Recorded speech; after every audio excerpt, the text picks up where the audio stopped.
hair's a mess. I have like slight makeup on. Sorry there's been no stream for like 2 days. Saturday, I was like, I had managed to film Friday. Okay. And so I was like, okay, great. I'm like ahead of schedule. And then I like sat down on the couch on Saturday morning to like have my coffee, do my reading, blah, da, da, da. And I was like, I'm going to be productive. I'm going to get so much done. I'm going to do chores. And then I was like, or I could do fuck all. And that's what ended up happening. And then yesterday, I was planning on not streaming because I was going to be in Long Beach. I took the train down to Long Beach to go to Midsummer Scream. And I took the train down because I didn't want to pay for parking. And I was like, if the event sucks, I'm going to be annoyed I paid for parking. And I am glad that I did that because I never went inside Midsummer Scream. The line was psychotic, which for the last day is never a good sign.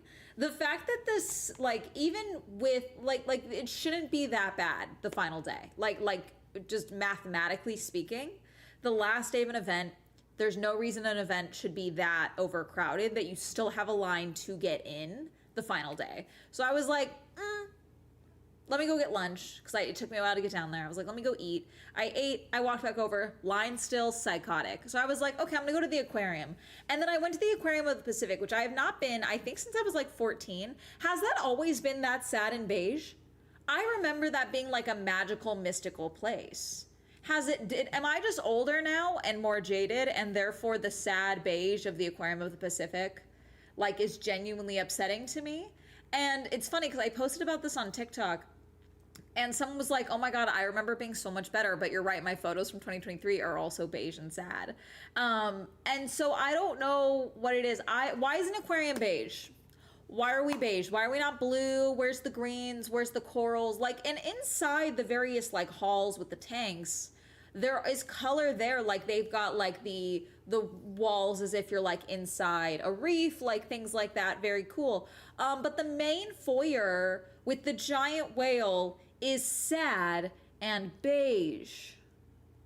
And that's I feel like we can do better because the outside's stunning. It's a gorgeous building. Inside, immediately you're like, the fuck am I doing here? This is pathetic. And like, I just think we can fix that. You know, that's fixable. Have other things they need to do before starting a new job. I don't know what happened there. Then I was there for a few hours and I left and I took the train back, and I was just like, I literally was like dozing off on the train. So I was like this, and then some dude trying to sell me a water bottle woke me up. And I was like, fuck, I need to stay awake. I'm on the train. First time watching stream. Hello. Welcome in, evil Sasha. Is there a good Sasha or is there only evil Sasha? Just curious. Because evil Sasha implies the existence of a second, you know, more just Sasha. Did you get the pet the starfish race? I did pet a shark. I did not pet the other fish. Because sometimes it's just like, I find it weird that they don't have hand wash stations there. Other places have hand wash stations that you have to hand wash, or they encourage hand washing before you put your hands in in those tanks. Others that I've been to now that I'm older, I'm like, that's weird that they kind of don't have it. They have one tucked away, but it's not like a, hey, before you touch the race, please wash your hands, you know?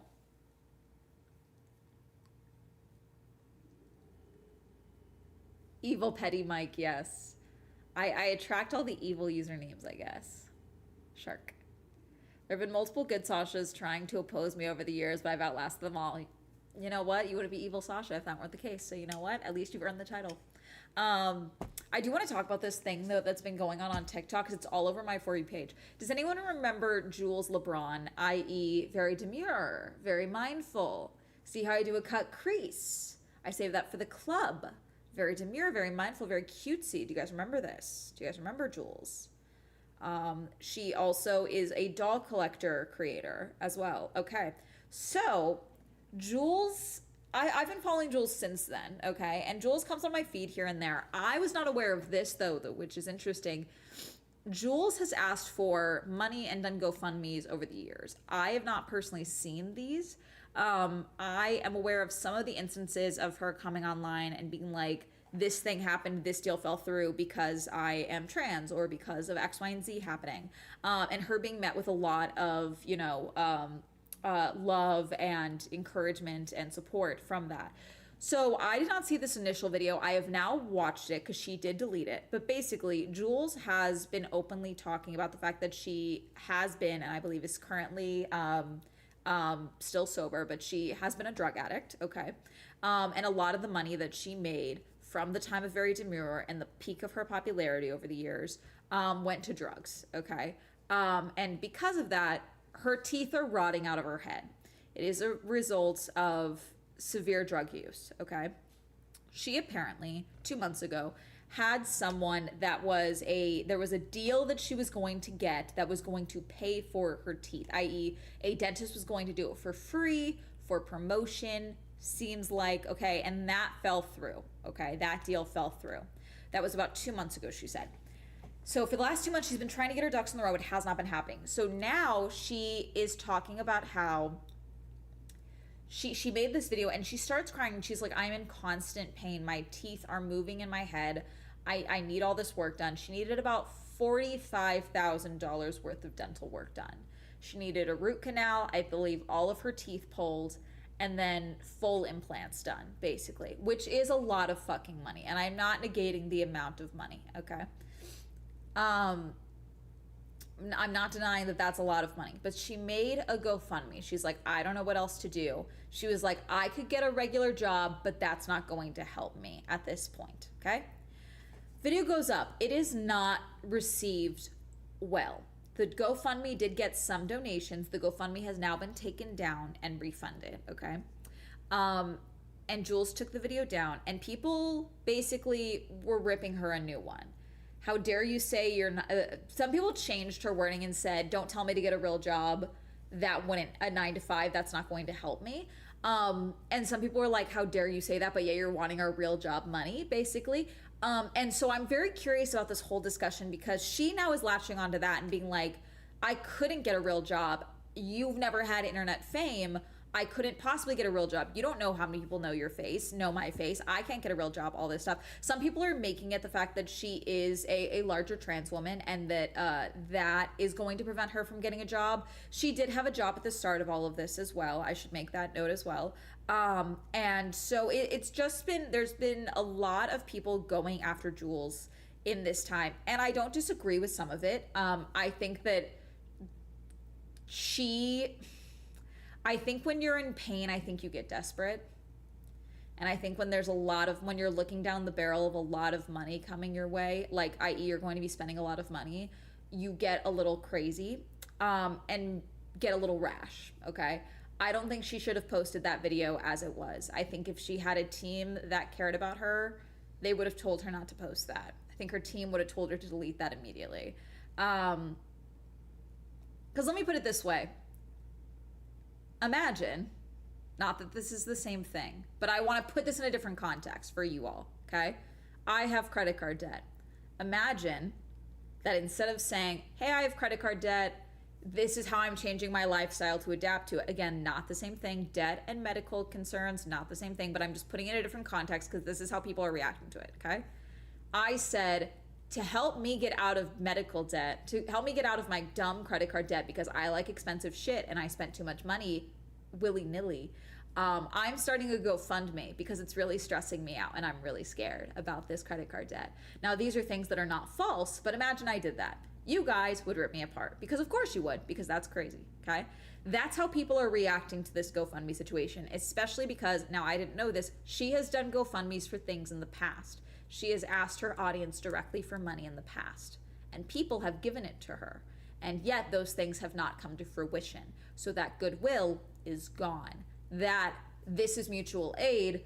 This is someone that we like their content and respect them, whatever, and we want them to not be in pain. Therefore, we can crowdfund dental surgery for her so that she can do this. That would be one thing if this was out of nowhere. Like, for example, another way we can explain this is when creators share that they have a cancer diagnosis, okay? And they share like, hey, videos are gonna have to stop because I'm gonna have to go through treatment. And like maybe one of their friends makes a GoFundMe or something for them. And a lot of times their audience steps up and they're like, of course, we understand, please get well. Like, thank you so much for sharing this with us. You know, like there's a difference in that, in the delivery. Also, Jules, on multiple occasions, has talked, sometimes on the news, about how much money she has been offered for brand deals and how much money she has gotten. I talked very positively and after the very demure situation because basically it fully funded um, some of her surgery that she would like to achieve her transition, basically, and continue fully funding her transition. I don't know how much of that happened, but she has posted about that. She owns an apartment building, and she says that she puts her whole family in it, and that's had to, she's talked about her mortgage and things like that a few times because she put all of her money into that. She bought $4,000 dolls not too long ago. Okay, so it's like, especially when you've been very on, you can't have it both ways. Let me put it this way: you can't go from flexing and buying $4,000 dolls and then also saying that a regular job isn't going to help, and that you can't get one, and that people should help you because you feel so desperate. You know what I'm saying? Like it's the fully existing online and the difference between the two. You know what I'm saying?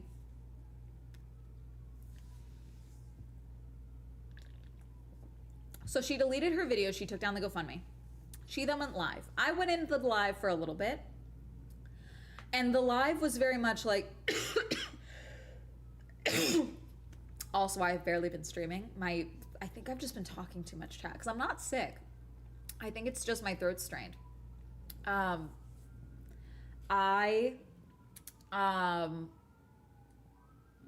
asked her, what's it called? Oh, I know who I can ask. Hold on. Or maybe. Sorry, I'm trying to go to a baseball game tomorrow, and my friends keep falling out, and so I have tickets already, so it's work in progress. And so, I'm sorry, am I missing, hang on. I'm sorry, Sunny, I missed your sub. Hold on. Sunny and Creeper. Sunny, you won the Swell Grand Prix, thank you for subscribing. Creeper, you won the Swell Grand Prix, thank you for subscribing. So sorry about that, as I was talking. So a lot of people have been talking about that, but on the live stream, she was like scrolling through TikToks. Everyone was like, I'm confused. Girl, why'd you delete the, what's it called? Like all this stuff. Apparently also in the live stream, she said, well, it worked, haha. Someone's gonna pay for it, it's fine, it's funded. Like, or it's like, I already got, my teeth are being handled, the video did what it needed to do, and I got a lot of views and I needed that money, so it's fine. And the clips I'm seeing, I think it's clearly cope. I think she's clearly embarrassed. I think she's did not expect the response that she got, and this is now, it's trying to be like a, haha, you fell for my trick. I'm concerned because if one person is paying for it, fine. I hope she does her research and goes to someone accredited, because one thing that drives me crazy in the influencer space is people accepting services and sometimes procedures for free simply because they are free. We see this in aesthetics, as in lip filler, laser hair removal, things like that. We just saw this with Clavicular, with his nose job from Dr. Miami, okay? I don't think he paid Dr. Miami for that nose job. And if he did any research, he would know to not go to Dr. Miami for fucking nose jobs. Dr. Miami is not known for his nose jobs. If you want to get a nose job, you go to a nose job guy. I'm very much hoping she's not just going to someone that's just going to give her these dental implants for free, because once you get into your mouth, that can literally kill you. Same with anesthesia under anything. Your life is always at risk whenever you go under anesthesia. However, this is one of the reasons I was so hard on the veneer techs. Your mouth is close to your brain and close to your heart, okay? It's very easy. If you get an infection, it can kill you, okay? And it's something like, so many people have died throughout history because of improper dental care, okay? And so if she's in severe pain, like, again, I'm hoping she's doing her research. But the whole job thing, it's something that I think is interesting, because there's plenty of creators that I grew up watching, influencers as well, who are not as famous as they used to be, and are certainly not making the money they used to be. Now, some invested well, and some came from money, okay? And so some of them will never have to work a real job again, or, they married well, and so that's being handled, things like that. For some influencers, the retirement plan will be having kids. That'll be the retirement plan. Um, but the thing is that there's plenty of creators that have had to get legitimate jobs. There are creators that blew up on TikTok and then quietly got a day job, and they talk about it here and there because TikTok is not what it used to be. Influencing is not what it used to be.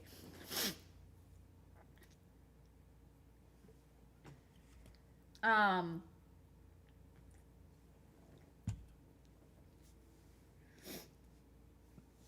so to say like some people are saying like multiple things can be true at some time at one point in time. Basically, like yes, Jules could need a job, and that her comments about a job are inappropriate and rude, especially in the current administration, in the current state of things. But also, let's not pretend that like she wouldn't have trouble getting a job because of her online persona. And some people have talked about this, some people haven't. And like, I do think multiple things can be true at the same time. This was not going to work out because of flex culture, because of how Jules has spoken about money in the past, because that people, based off what she has said, people believe her family is dependent on her. And again, that comes down to a cultural thing. I believe she's mixed, including Puerto Rican. And so, you know, she wanted to take care of her family. She's talked about that quite a bit. But is her family supportive of that? You know, is her family taking too much from her when she's literally in pain? You know, it's a conversation I've had to have with friends that are not public figures like Jules is, but it's a conversation I've had to have of like, hey, listen, you can't pay your bills and yet you're sending money back home. Let's have a discussion about this, you know. And I understand there's cultural things about it that I, as a white woman, cannot lay into, you know, but still. The some people are saying like, oh, if you get a job it comes with dental. Not every job comes with dental. Let's not pretend that that's the same thing. And even then, insurance is such a fucking nightmare. Because it's they'll do the extractions, they'll do the root canal most likely, but the actual implants they may not do. They might give her temporary dentures, but the implants are probably mostly cosmetic, which is why we get into such expensive dental work. And like good dental implants can be fucking life changing. Okay, they can be. Some of these people are fucking wizards. Okay, it is expensive, and you're probably going to have another surgery in the next decade. Okay, it's very expensive to have implement dental work like that. Yeah, and dental wouldn't do implants.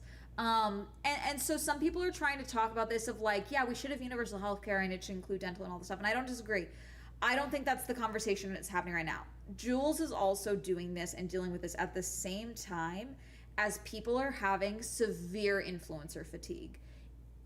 I filmed a video on this and then I kind of nuked it. I never even sent it to William because I decided, I was like, you know what? I think I'm too worked up over the majority of this conversation. But there was, while I was in what's it called, while I was in Illinois, there was a big discussion happening online about a sign in Nantucket, the island of Nantucket.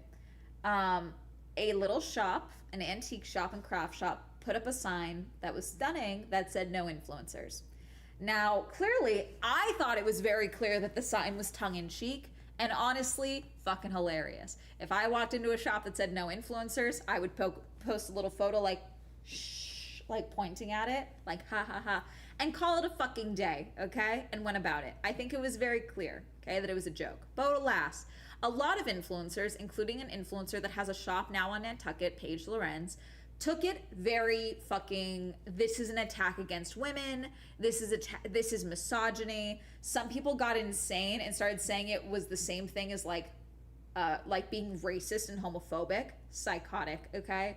But people were not sympathetic to this. One, because most of these people have never spoken about anything relating to women's rights, anything relating to the attack against trans people, homophobia in this country, the right to choose, the Roe v. Wade, the ICE attacks happening constantly. Like, most of these people that were speaking about this have not been vocal about this, okay, in any capacity, any of these issues. The active genocide happening, not a one, okay? And so people were like, hey, this is fucking crazy that you're pointing this as like the pinnacle of like anti-women, and you have not spoken about these other topics. Like, surely, let me go through your videos and go point them out, okay? But the main thing why people were so annoyed at these influencers making this content, and it's like, yeah, I will, you know what, new rule, I'm only going to shops that have no influencer signs or whatever, is because of the severe influencer fatigue that people are feeling right now. And we've talked about this with the AI slop, the digital slop, going analog. People are sick of being sold to, you know, we've talked about this quite a bit. My surprise when someone who dated Morgan Wallen has a dog shit take. And so sudden success can get to your head fast and hard. Yeah, I mean, look at me. I'm in dumb credit card debt. And let me tell you this. Let me put it this way. The peak of my debt, I'm ticking it down. It's being dealt with slowly but surely, okay? But my highest point of debt is not what Jules owes in her perceived dental costs, okay? My debt's lower than that, okay? Which I want to use it to put into perspective of how much money she is looking at. And again, she's in physical pain. It's not like she's trying to get veneers. She is, and again, we don't know the details, it sounds like, but she literally showed her mouth on the stream at one point, and she has severe recessing. Her teeth are rotting away at the root, you can see in various spots. And removing the teeth will probably help with the pain. It's not going to help with the indentures might be cheaper. I've seen quite a few people talk about their various details and things like that online.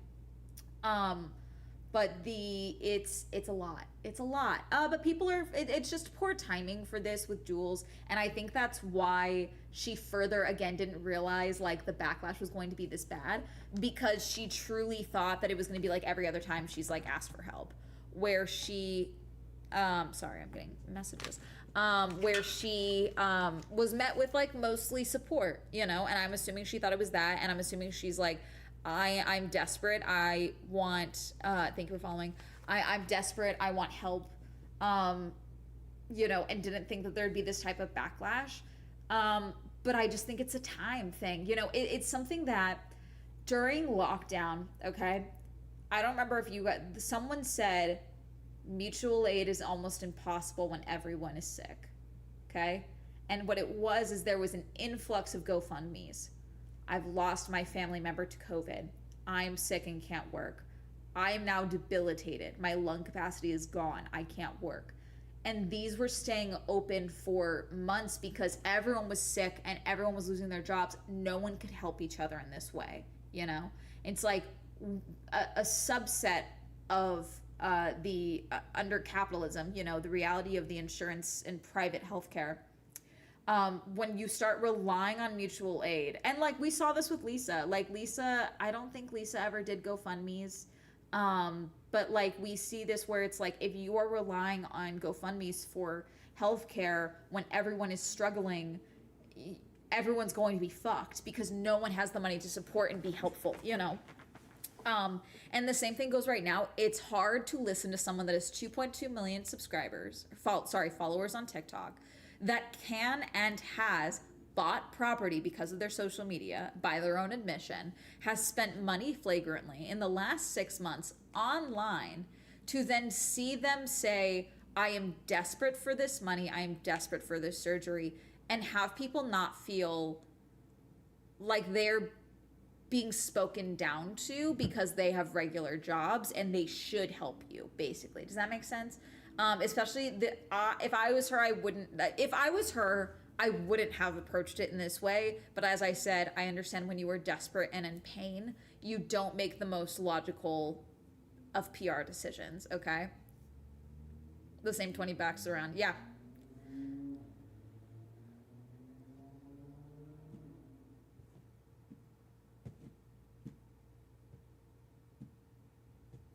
Does my debt exceed my net worth? Yes. I wouldn't be talking about it if it didn't. And that's part of the reason I need to move. I spend too much money on this apartment. It's making it so that I can't keep things up. I take smaller payouts from what Swell Entertainment makes. Because again, for those of you who don't know, Swell Entertainment makes money. I have an S corp, so that's a business, and then I get a paycheck from that. If a video makes $2,000, I do not see $2,000. Okay. Plus, event content has a very high overhead. So some months I take much smaller paychecks because of Swell Entertainment, so I can make sure I can pay William, so I can pay Sparkly, and then I take a smaller paycheck because of that. My bills are all still being paid, but the extra money that would go towards the credit card debt past the minimum payments is not always there. Hence, need a cheaper apartment, okay?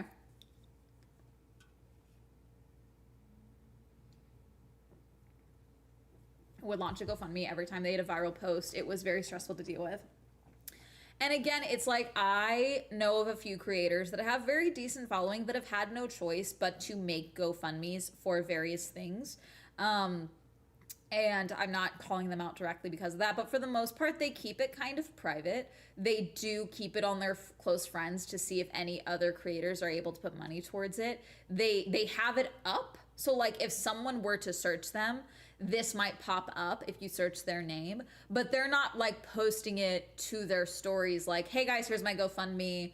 I need this healthcare covered or whatever. Also, a lot of influencers, when you're a content creator, there's no healthcare. There's no healthcare or dental or whatever. I don't have dental coverage for myself currently. I have Kaiser. Kaiser kind of sucks, but it's what I pay for. I do pay for my health insurance, but I don't currently have dental coverage. And so a lot of creators don't feel the need to have it because it's not covered. YouTube doesn't cover anything. And so did your rent increase? No. We can go up 10% a year. My rent's just always been, I could afford my rent at one point when, things were fine. It was more money than my old place, but I just need a cheaper place. I also just don't like this building. I love this apartment. I just don't like the management company of the building more than anything. They forget they're dealing with people's housing. So it is what it is, and I'm moving in with my dad for a couple of months because I'm having a quarter life crisis and I don't know if I want to stay in LA. So it's a whole thing. I'm going to be moving out, and at the very least, I'm looking at places that are far cheaper than this, which I'll still be able to have a 2-bedroom, which is nice. But work in progress. You can do it. Swell. I went to Maui in 22, the whole trip on a credit card and paid it off in 1 year interest free. But I only went out 4 times with friends that year. I mean, you guys, I'm chipping it away. It's not a big deal. I want it gone because I find it annoying. But like, I'm not gonna be homeless tomorrow. Don't worry, okay? My health is good. Hermes is taken care of. Hermes is good, okay? He's got pet insurance. Like everything's fine and dandy, okay? I'm very fortunate that I have someone that I can go stay with for the holidays so I can get out of this place while I take my time looking around, So it's fine. I'm just in a weird mental state, and the holidays are always a weird time for me, which is why I was like, you know what? Better safe than sorry than jumping into a new place. This way I can move a little bit more intentionally than I've previously moved the last 2 times. This is going to be fine. I don't want anyone worrying about me. I'm going to be fine. But even then, like we've talked about this, I've talked about how I'm changing content, I'm doing more content, things like that. If I was Jules, I would be like, hey guys, I would turn it into a content plan if I was Jules. Like I would be upfront, hey guys, here's what I'm working towards. I need dental work. This is how much money I need. Here's what we're doing. And then basically like talking about like, here's the dolls I'm selling. Here's how, I've revamped my Depop, like truly make it content from that side of things, because there's probably fans, because everyone's audience, everyone has different incomes, okay? Some people are broke, some people are not, okay? Not everyone across the board is not broke, okay? There's probably people in her audience that will be like, absolutely, girl, let me shoot you 10K, There probably is, okay? So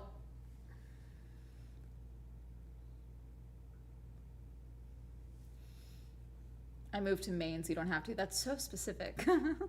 Although I will say I do see some houses online, and I'm like, Connecticut could be fun.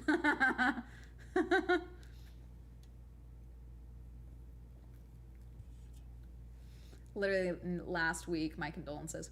It is what it is. I thought about moving last year, but basically with the cost that I would have had to spend to move as last minute as I was needing to last year, I would have, like the amount of money I would have saved on rent last year, was going to basically make it so that I would lose any money that I would save in a year in one move, because LA is annoying. So in doing it this way and putting things in storage for a couple of months and moving in with me and Hermes moving in with my dad for a few months, one, that's 3 months I won't be paying rent, which I can just put all that money towards rent that I'm paying right now immediately to the debt.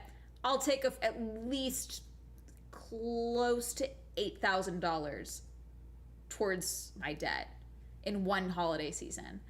Fantastic, phenomenal.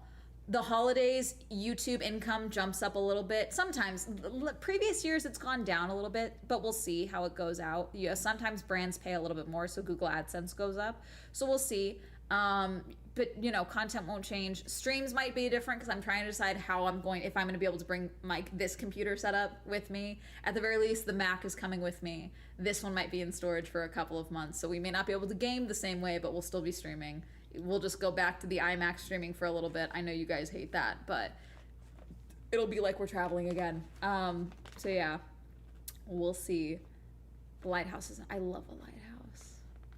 Like, I truly never thought I was going to leave this place and move to another apartment. I really thought I was like, this place is perfect until I buy a house.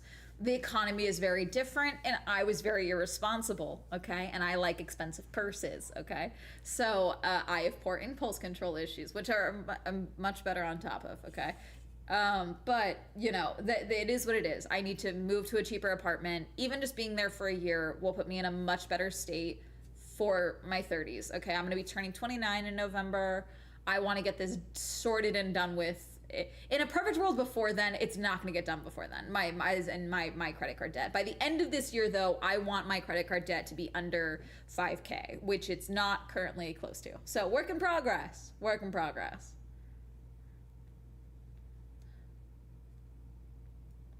Yeah, Europe, it depends on the country. Because sometimes I've been places and I'm like, Jesus fuck, this is cheap. Moving to Spain as my job lets me work. I've definitely researched dual citizenship places, like where I could potentially get citizenship. I did want to move to Japan at one point. Most of the things, chat, that I qualified for previously, their current prime minister, president, whatever term they're using, she does not like foreigners. Most Japanese, like from the policy side of things, do not like foreigners. They've gotten rid of most of the things that I would qualify for to even live in Japan for a year. So, alas, currently gonna stay in the United States. But yes, maybe one day I will buy a house there, because they do have some houses that are very cheap, because old houses are not seen as good the same way they are here, if that makes sense, I guess. But yeah, it is what it is.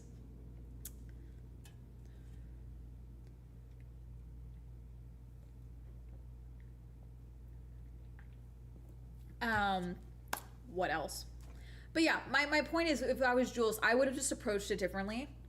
Because I do think that being upfront, plenty of you guys, like, even when I've talked about my credit card debt and I'm like, do not send me money, anything like that, sometimes you guys will just literally send me, like, super chats on YouTube.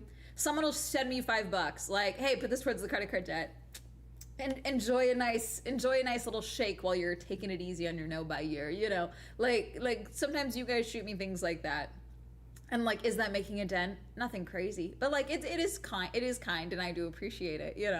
But like, so there's a way for Jules, I think, to make this very clear, and like, she easily could have turned this into a content thing that like people would be like, if she got like, hey guys, here's the total we need to make, here's what I'm gonna do, here's how I'm gonna make the money, here's like, okay, we're putting this towards, we're getting closer, and then the more like a brand would jump in and be like, we want to put money towards this, like, then she's building more relationships with brands. Like, I do think there was a way to approach this, that she could have been honest about the reality of her financial situation and her health, without alienating and upsetting so many people, It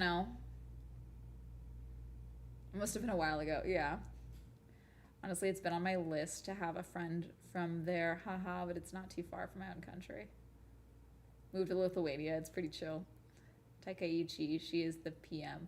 There has been steep increase in visa fees and much less secure way to permanent residency, even for people who have been living and working there for years. Yep, I know. You guys, I was there for 3 weeks. I am aware. And I've been seeing, they're talking. I just saw a thing as well of them talking about like the birth rate decline. It's like we're getting more foreigners and more Japanese people are not having kids. It's like, yeah, no one has time. Everyone's working. That's not helping things. But yeah, it is gonna be.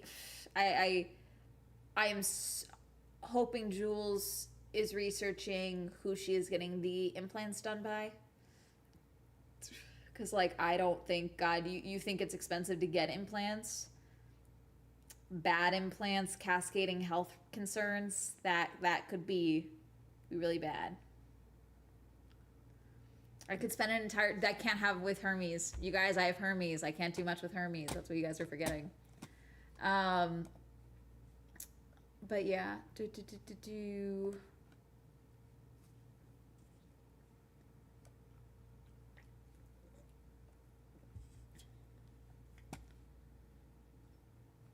let's see. I still love these. I finished the dark chocolate ones and I'm back on my milk chocolate ones. I love these, Chad. They should really do a cruise with a doggy deck. I'm sure that's doable. If he was, I just refuse to get a fake service dog thing for him. I really refuse. He is a psychopath. Did I get him for my anxiety? Yes. Did he help my anxiety because I'm more worried about him than I am about the other dumb things my anxiety makes me worried about? Also, yes. Okay.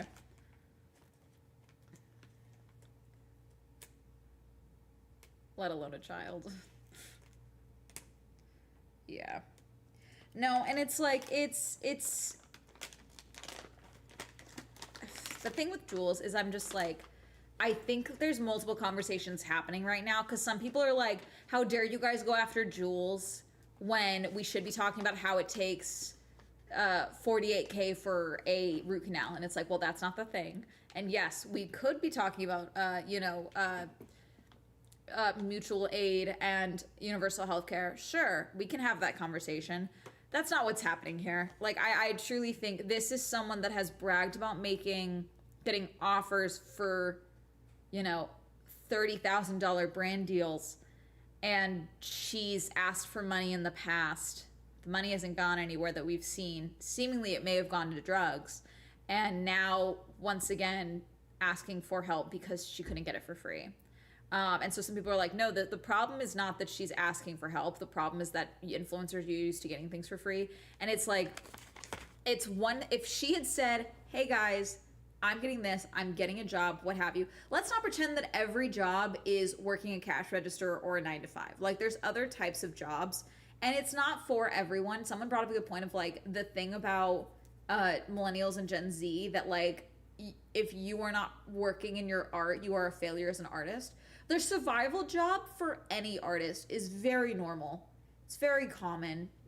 Having a survival job is very common. If you want to, if the money is changing in your content, someone brought up a good point. It's like, okay, if TikTok disappeared tomorrow, what's your plan? What's the goal? Because you're going to have to get a job at some point, especially if you've been irresponsible with your money, if you've done things with your money, if you spend things, what's your plan to sell these things,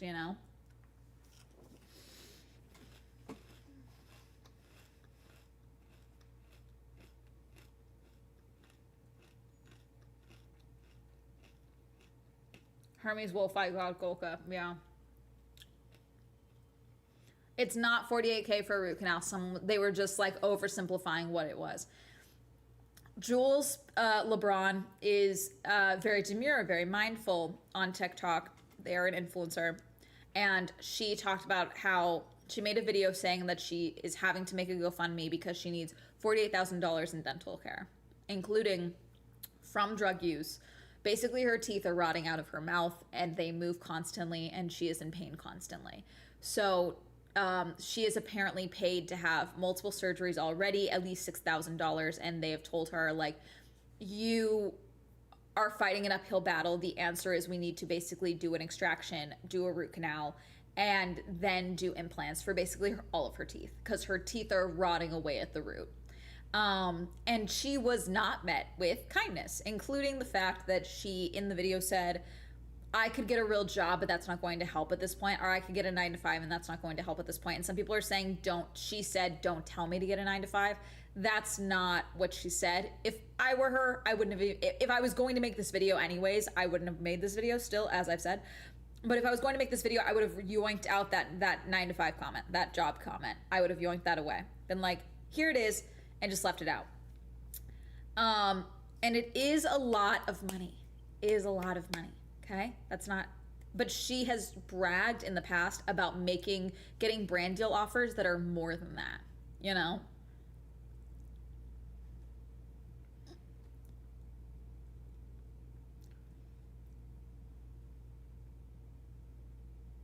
Has been on a sympathy backswing.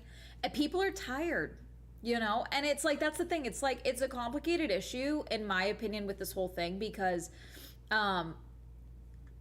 if she did get a job, people would be making fun of her on Twitter for getting a job, you know? And it's like, it doesn't mean that that's right or that means that she shouldn't get a job because of that. But like, let's not pretend that it would be yes or no. Like, I've thought about getting another job, not even just because of the credit card debt, because it's like, I as well, I don't think it would help, you know?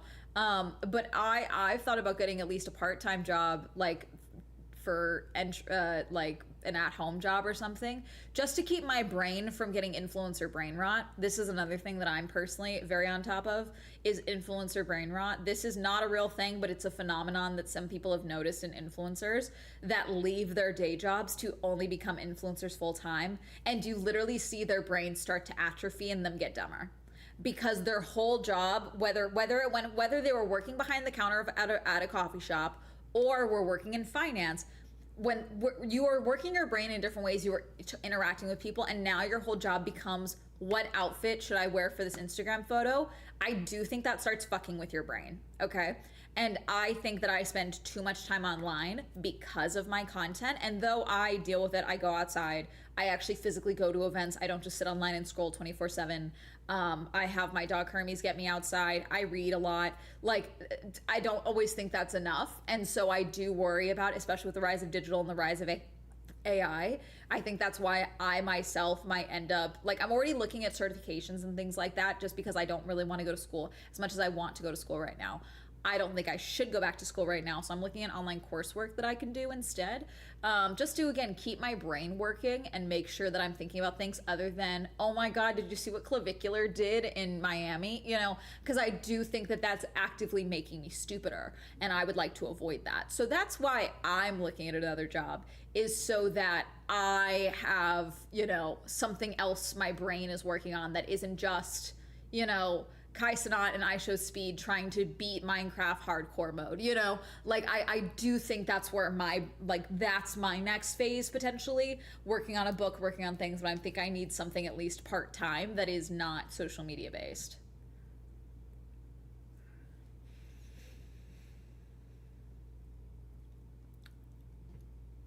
So I can't blame anyone for not just getting a job. That too, like, the job market is bad as well. Would it be super easy for Jules to get a job? Frankly, her online footprint, it kind of depends on the type of job. It could be a problem, it could not, okay? Because there's plenty of brands that would love to hire her as a consultant with her expertise in dolls, with her expertise in makeup, with her expertise in social media. A lot of creators don't know how to approach pitching this to brands. But there are people that would definitely, like, she could parlay her social media know-how into content, and into work, you know? So we don't have to swell. I've looked at getting forklift certified because I really did want to. However, most of them want you to complete your final section of the certification on the job, so they want you to have, like, a warehouse job to begin with in some capacity, so you can actually get, like, the final hours of forklift training on site, which would be the problem. Yeah, most jobs wouldn't come with dental. They might have health insurance. They probably wouldn't have dental. And even then, the dental would not cover the implants.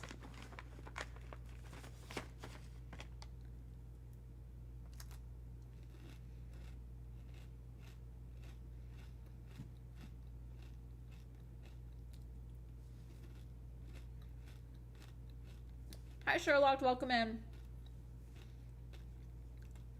I'm forklift certified. I did a video on TikTok where I was like, hey guys, I want certifications that aren't just marketing and tech. Though I am thinking about getting some certifications in AI tech and AI and machine learning and stuff, just so I can be an educated hater because I'm a cunt. Um, and I think that'd be funny. It's like, you don't know anything about AI, and it's like, oh yeah? And then like, it's like a scroll of all of the different certifications and machine learning that I got. I think that'd be funny. If you want to get very on a forklift, go to a rental place like United Rentals, and they will do it on site. Ooh.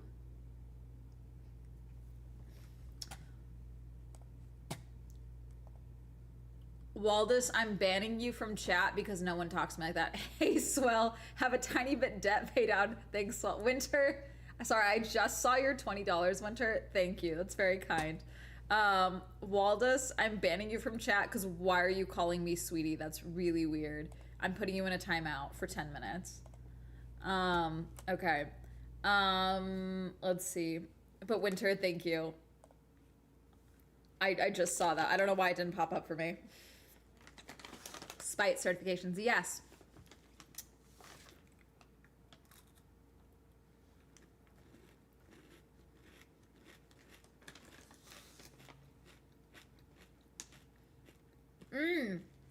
Building codes. I do think, you guys, you know what job I kind of want? That I think I'd be so good at? I want to be a home inspector. I want to be the person you call after you close on a house, and I walk through and I tell you everything that is wrong with that fucking house. That, I think I'd be so good at that. I think I'd do so well. And I'm a better person because I love home inspector TikTok and all of that. There's one guy I love when it's like, let's find the rot, and he finds the rot. It's like, well, see how that's leaking? Yeah, that's not how it's supposed to do that.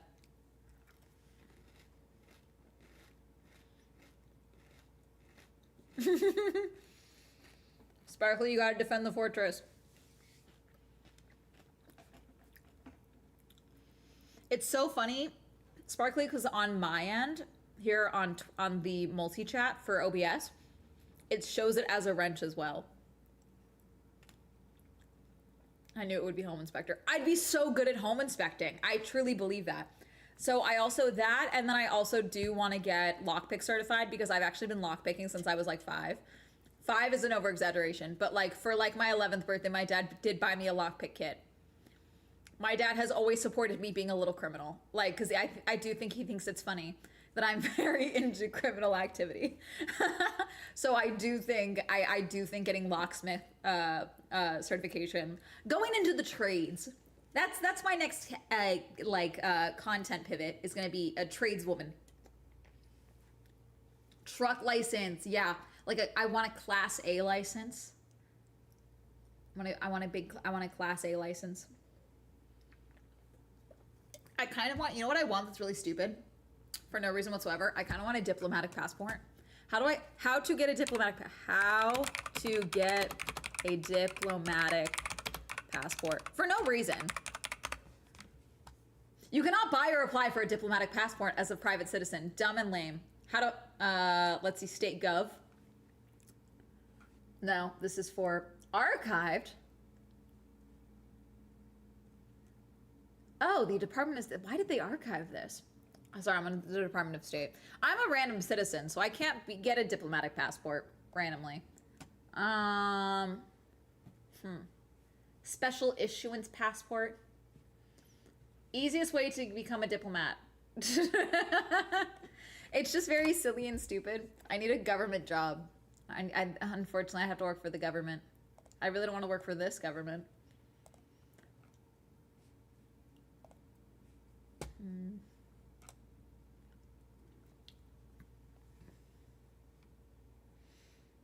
American Truck Simulator. Did you guys see that the FAA hired a bunch of gamers?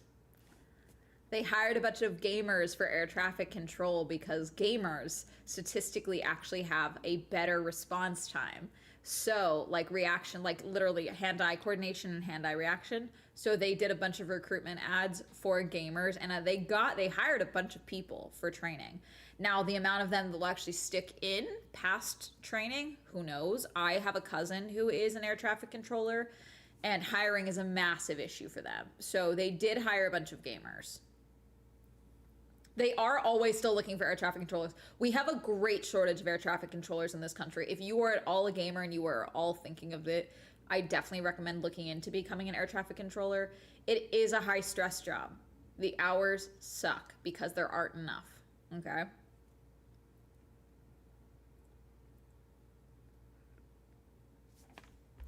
American Truck Simulator.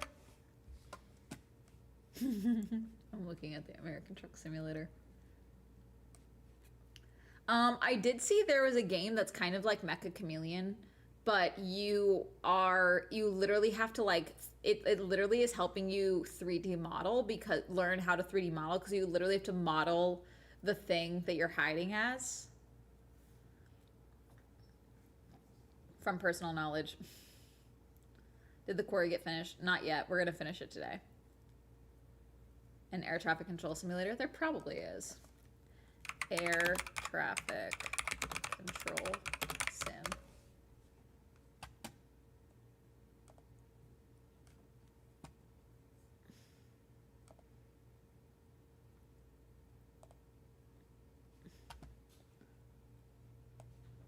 Okay, I found one that's just literally, I'm looking at something. I don't even know what I'm supposed to do here. Okay. There is an air traffic control sim. I don't know how it works. Alas.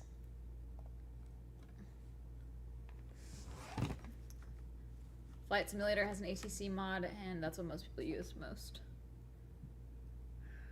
I know many plans to become air traffic controllers at one point in their life.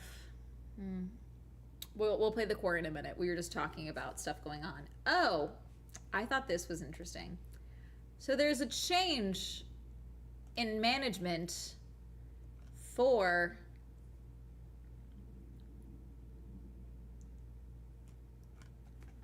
the WPBL team, the Boston Hunters, and the LA Queens. Already, we are, I think, 8 games in total. All teams have played about 4 games. Okay. The Hunters have lost 3 games. They've won 1. The Queens have won 3. They lost 1. Okay.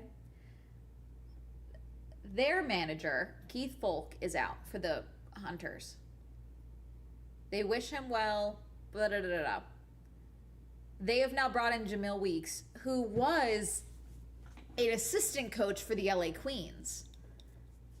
Keith has said nothing. The teams have said nothing. They're just like, yeah, this change is effective immediately. 2 hours before a game. And that feels weird. Now, the only theory I have seen that is at all potentially reasonable, okay, which I don't like this if this is the answer, but I think it's prevalent because of the post.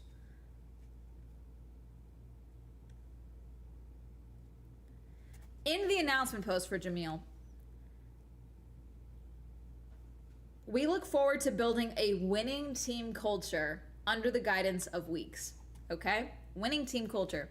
Apparently, before the game, before this, like the day before, when asked, someone asked Keith Folk about the team's like performance because they were losing. And he apparently said something, I haven't seen this, but he apparently said something along the lines of, well, all the teams are making the playoffs, so we don't need to focus on winning all that much or winning right away or anything like that, okay? And if that's what it was, because someone's like, yeah, the tone was kind of weird, but like, that's what I think it could be. If it is that, and it is not the player said something, there's truly something where they're like, yeah, hey, he's not the fucking guy. We need to get him out of here. Or there's something else where it's like, hey, this is going to come out if we don't fucking get rid of this guy. And it's just that comment and then the team's performance overall. 2 weeks into the series, when they had no preseason practice, I think that sets a bad precedent because these teams are all owned still by the WPBL. There's no private owners. There's no private management. The commissioner is also a co-owner, you know? So it feels a little, I think it sets a bad precedent if he was removed this early for maybe a poorly phrased comment that is not disrespectful or, you know, misogynistic or anything like that. Like, it is truly just like a, yeah, you know, I'm trying to get the players comfortable, whatever, you know, like, it's truly not like harmful in a rhetoric, you know what I'm saying? And if that's the reason he was removed, and then we bring an assistant coach from another team in as the manager, I feel like well, they've said nothing. That's the thing. It sounds weird. It feels weird. And I liked Keith. I didn't speak to him much. I was around him quite a bit for opening day because I was in the VIP area where the hunters were. So before the opening ceremony, I was over there where the hunters were waiting. And so I saw Keith interacting with these players quite a bit. It was very girl dad. It was very like, I'll tell you what, we're not going to be doing what they're doing. We're not going to have our starters warming up this early before the game goes, whatever. Even after the game on day 2, seeing them all after they had lost, he walked in, he had his water bottle on the counter, and one of the other people around, one of the other creators was like, that's a great sticker, because it was the logo of the Hunters logo. He was like, yeah, my wife made it. The rule was I got to come here and manage in the WPBL, and she got a cricket machine, and so his wife made him like a sticker of the logo. And you know, he was talking about like, yeah, you know, we had one person not pitch today, not a bat. I won't tell you who our starting pitcher is, but I will say she's in this room. Ali Schroeder was in the room. Like, just like the camaraderie seemed to already be there, even if like the performance wasn't there, if that makes sense, with the players. So I don't know if it's something else that happened. Honestly, when I first heard that a manager was out, I thought it was a different manager, because I had a weird interaction with another manager. Nothing harmful, and it wasn't actually about me. I want to make this very clear. This is in the video. But during the press conference after day 2, and again, they won because the Firebells played the Hunters. So the same day I had, you know, we saw this with them. Their manager, like someone before me had asked the players, like, oh, you've played on teams where you're like the only girl most of the time, aside from when you compete for like the you know, the open for the baseball open for the girls, for women's baseball. How does it feel to be on a team of all women? And it was just like a, you know, and Kelsey and this other player gave very, you know, like reasonable responses of like, yeah, you know, I went out very confident. I've always had to be perfect to show that I earned my spot with the guys. And so it was very nice to be able to just like show up and be me and play baseball and not feel like I was going to get booted immediately, basically. And so then I asked a question, because I was asking about, you know, like, hey, going forward, you guys were dominating tonight, but you guys are going against the Heights next. The Heights lost yesterday. They're ready to come back. They've talked about how they're fired up to play and win back, you know, and get a win. How do you feel about that? Are you guys gonna be, you know, planning differently, whatever? And so the manager was like, you want me to take that? I was like, yeah, sure, you know, whatever. And he answered it. And he spoke about it as if they had lost that game, which I did think was odd. But then he was like, and I just want to say, and he like looked at the room and then looked down the barrel of my phone camera, okay, and responded to that other creator's question that she had asked the players. He was like, I just want to say, you know, we're playing baseball here. I don't see gender. It was like, okay. And then they left.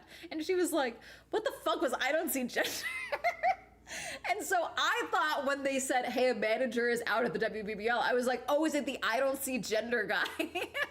Because I fully thought it would be him. But no, it was Keith. Sorry, this is a Wendy's. Yeah, it felt very odd, especially because the day before, the pre-opening weekend press conference was really talking about like, hey, we're not trying to show you that girls deserve to play baseball. These are fucking athletes. Like this is the fucking game. They're playing baseball. Like, we're not sitting here and be like, oh, girls get to play baseball. They're fucking doing it. They've been playing. We're just giving them the stage to do so on, basically. So then to say, I don't see gender, I would almost understand it if this was a mixed gendered team league that they were doing, but they're all women. So this just felt weird, and also not what we're talking about, sir. That wasn't what this creator was asking about. It was asking these players like, hey, do you feel more comfortable? And like one of the other player, whose name I'm blanking on, I'm so sorry, but she was like, yeah, you always feel like you're part of the team, but like there's key moments before a game where it's like, yeah, I'm in a separate room getting ready, and then I go join the line. But to be able to, get into uniform with the rest of the team, to be able to be listening to the same hype music, to be like, hey, to help each other with our the face chalk, face black, whatever, like that is helping with the team camaraderie so much in a way that I haven't been able to experience previously when I've played on teams that are, all men. And like, so it was very odd. And so when I heard about the booting, I was like, is it him? No, Keith.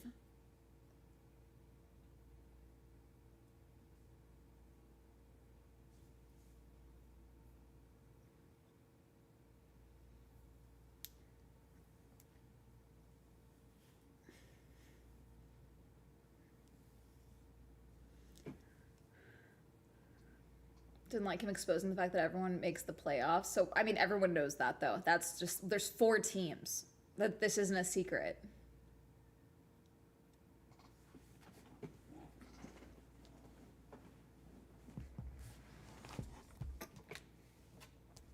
I just do think it's like setting a poor precedent, if that makes sense. So we'll see what plays off. Also, again, pulling someone not from their own team, but someone from another team that's winning, that was undefeated till 1 game, feels wonky.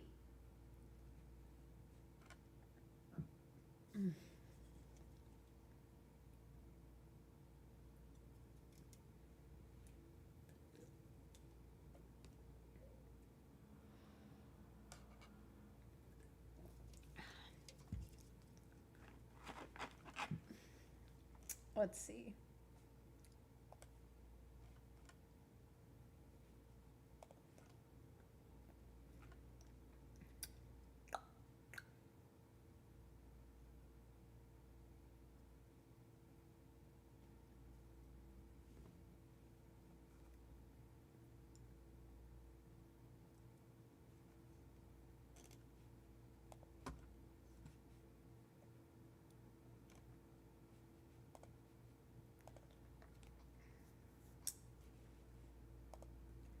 So some players have played overseas. Some of them have played for minor leagues. Some of them have played for, the Savannah Banana Leagues and things like that.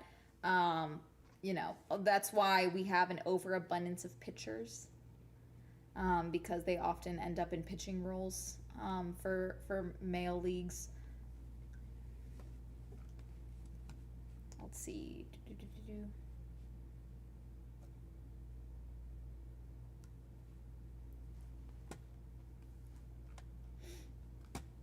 Okay, let's see.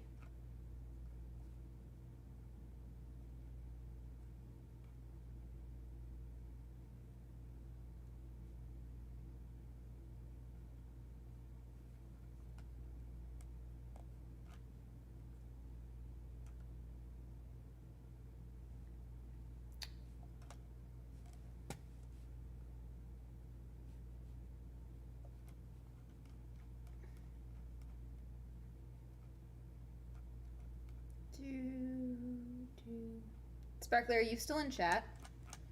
You wanted to be nice. I'm not your sweetie. Who are you? Waldus. I can block you too if you don't drop it. Okay. Are we playing? Do you guys want to play Quarry or do you guys want to do videos? I'm open to either. We can keep yapping too. I think I'm mostly.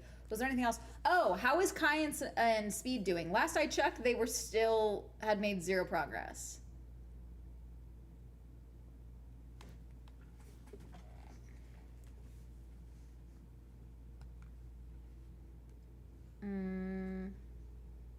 Quarry? Okay. You guys want to see me suffer and be annoyed at teenagers making poor decisions in a horror game. I still think Ryan is being sus. I still think things are weird. Okay, we're playing Quarry.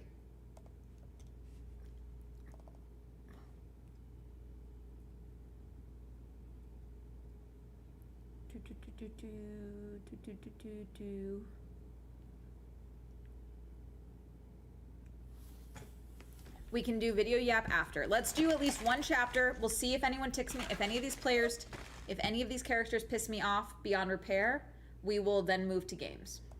Okay? I mean, we'll move to videos. Oh, there we go. Okay. You guys hear? Okay, yeah. Oi!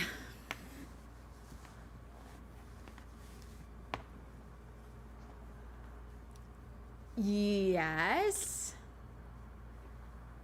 I also saw that Charlie Gillespie, who was in the most goated show of all time that I need more seasons of, Julian the Phantoms, was also cast, which I'm very excited about. I'm also excited that he seems excited for it. I like when characters are excited to play characters in a live action from a novel or an adaptation, because it always sucks when they're like, yeah, I just want to roll, or they are like, yeah, I'm gonna do this. Like, it's one thing to be like, I want to do this my way. It's another thing to be like annoyed that there's like a pre-existing fandom for something, but they both seem very excited, which I find very exciting.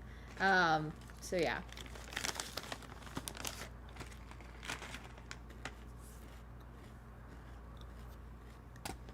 Okay. So in case you guys don't know, basically there's werewolves. And there's a bunch of teenagers who are being very dumb. This is like kind of like a choose your path game. It is, but half the time a decision I make, it doesn't matter, because 2 seconds later the character makes a different path that I didn't choose anyway, and it's annoying me. Also, no one is moving with the urgency that I need them to. The lack of critical thinking in these characters is irritating me. So, we'll see what happens. Okay. Oh. Yes. What's movie mode? Do I just not make any choices and I just watch them be dumb? So, why didn't you come? Where have you been for the past 2 months? We did come. One night early. That was our mistake. But look how cool you look now. Got a cool eye patch, got a machete.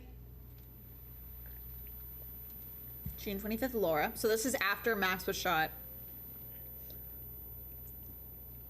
Oh, still got your eye. Okay. Are we gonna watch her lose her eye then? In case you missed the opening, we were with these people at the jump. Oh, you're in a cell. Oh, is she in the storehouse? That one cell that we saw?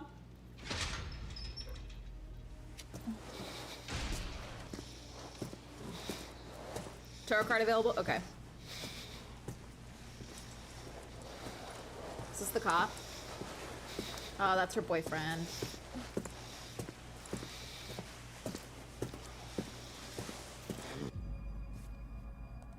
I'm calling out. Max! Oh, Max is alive! Come here. I thought he was dead. Is he not dead? Wait, is it not Max? Get in there. Fucking do it. Fucking do it?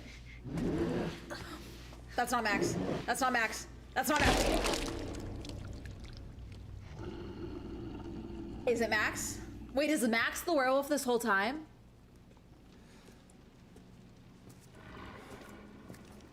Wait. Who the fuck are you then? Are you the cop?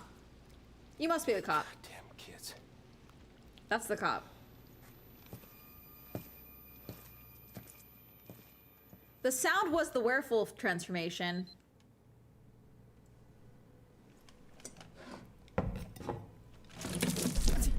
Now why the fuck are we doing this? This is a lot. I know he was bitten. What have you done to Max? Shut up. Fuck you! Can't just... Shut up! This is an interrogation. For what? I ask, you answer. No! Fuck off! I'm going to jail for police brutality. Name.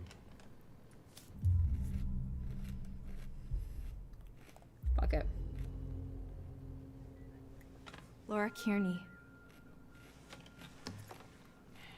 Who are you traveling with? And what is your relationship? What? Max Brinley, he's my boyfriend. Where were you headed last night? To Hackett's Quarry summer camp. You already know this. What have you done with Max? No. I ask, you answer. That's how this works.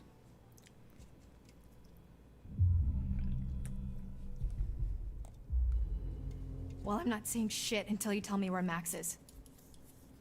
Is that so? Is that so? Yeah, You bitch. can't keep us here. I know what this is. This is an illegal detainment. They are waiting for us at Hackett's Quarry, and pretty soon they're gonna figure out we're missing.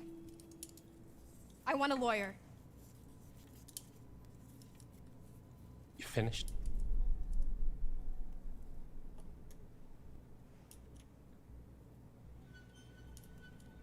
Northkill?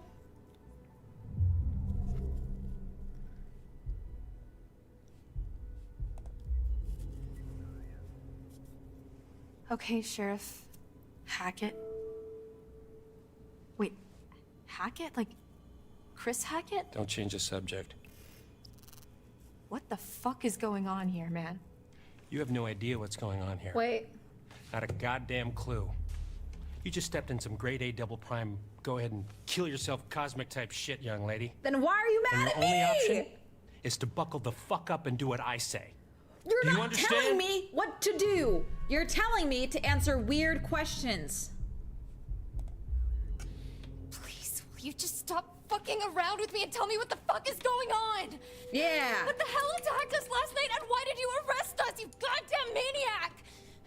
Take me to Max! Oh, Max is Break dead. that Dead. hole. She is really unconcerned with the fact that she's covered in blood. What?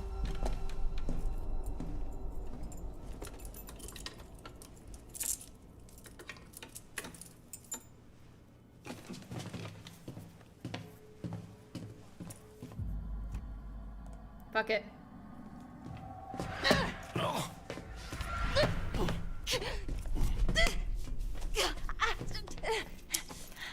No shit! Don't you try that shit with me. You're being an idiot. Oh shit! Hi! You're alive? I thought they killed you. Hey, you asshole! I thought you got shot in the head. You want to tell us what the fuck's going on? I thought you got shot in the I head. know you hear me.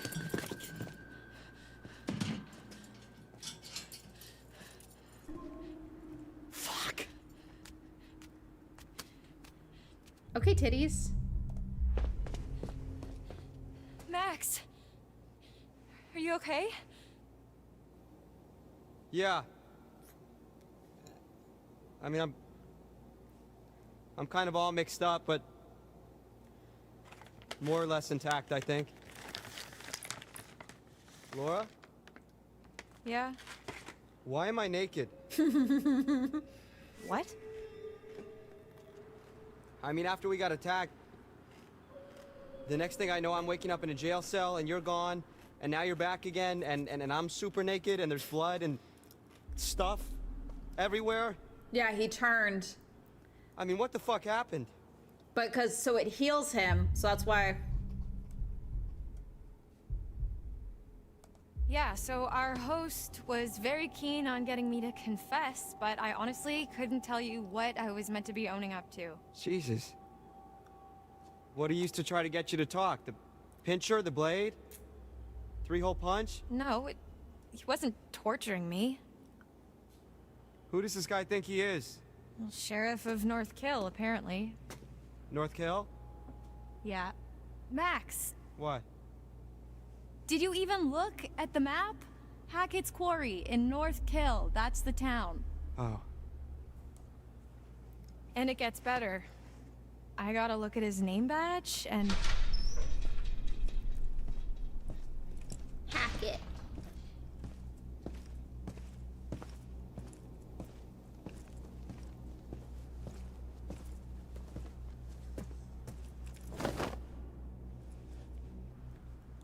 Get dressed. Is Max the What's he werewolf giving they're you? dealing with now? Not gonna be the guest of honor at Fashion Week, I'll tell you that much. Hey, did I say you could talk to each other?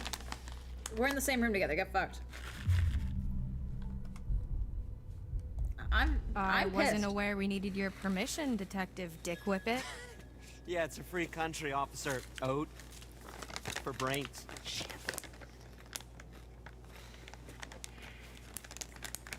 Dick Whippet is crazy. All right, buddy. Hands through the bars. Come on.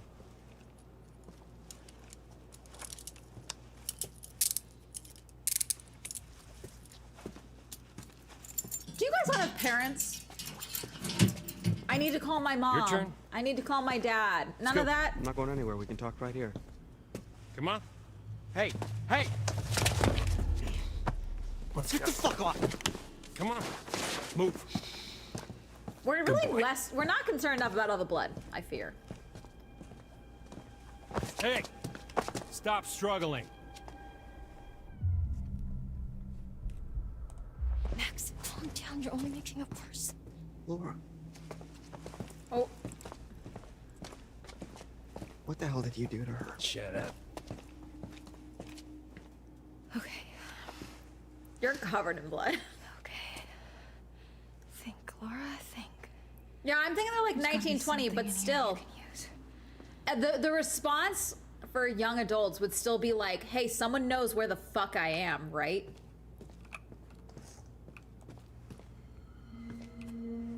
While the town of North Kill lay there sleeping, the hag in the woods started weeping. As the bodies decay, the wolves hunt their prey, and the sheriff Wolves. continues his creeping.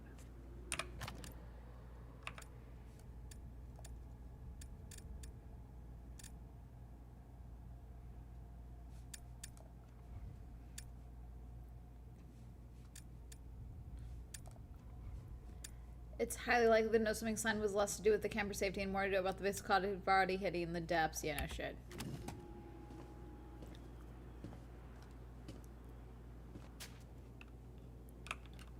Let's see.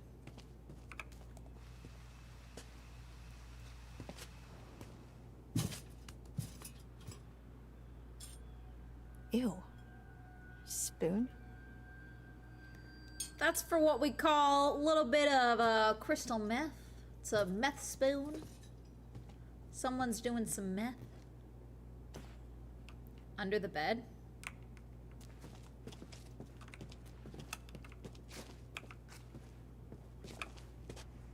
Sis.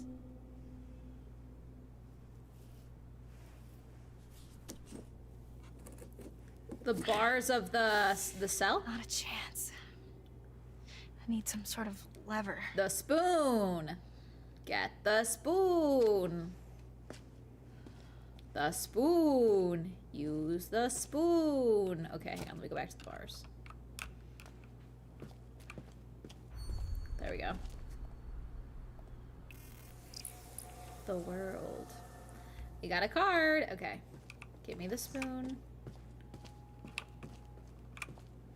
That's the lever. Give me the spoon.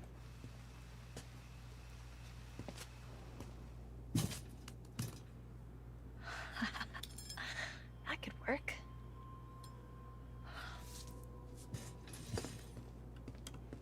Oh, yeah, this ought to do it.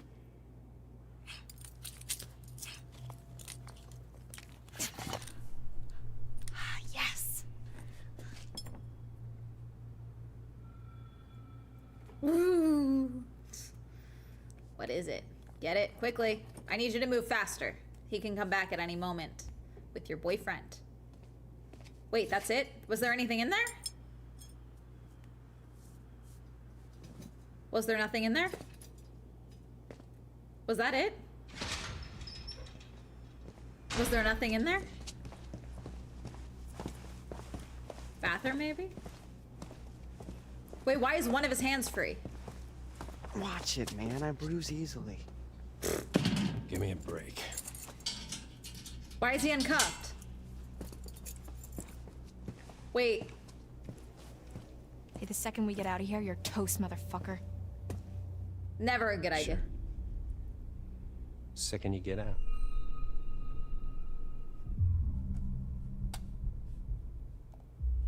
What the fuck is that supposed to mean?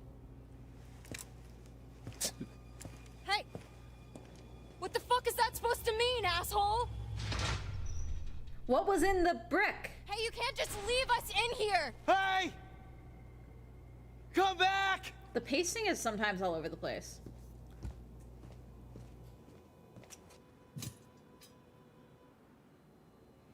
Fuck! Son of a binky bonky.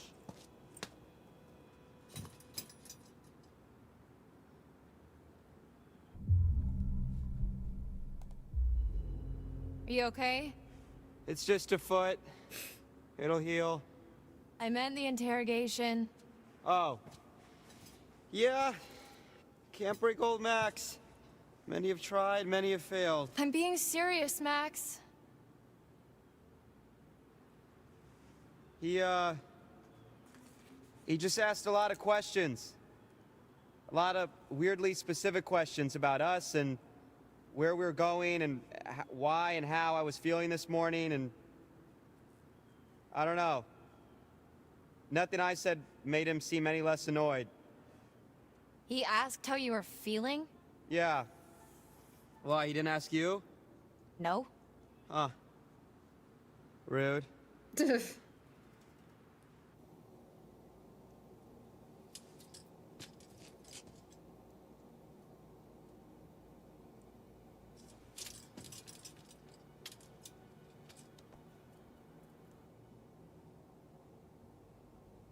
Oh, hey, did you get a look at his name badge? You mean it's not really Detective Dick Whippet? It's Hackett. Sheriff Hackett. You think he's related to Chris Hackett? Oh my god, like the Chris Hackett? Yeah. Who's the Chris Hackett? As in camp leader Mr. Hackett of Hackett's Quarry, remember?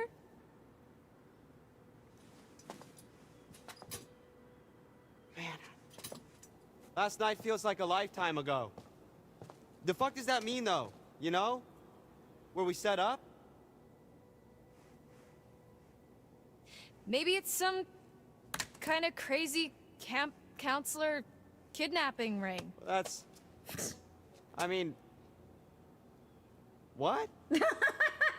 Yeah.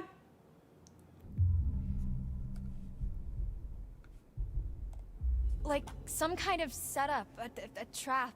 I don't know. Chris Hackett and Sheriff Hackett, there's no way that's a coincidence. Okay.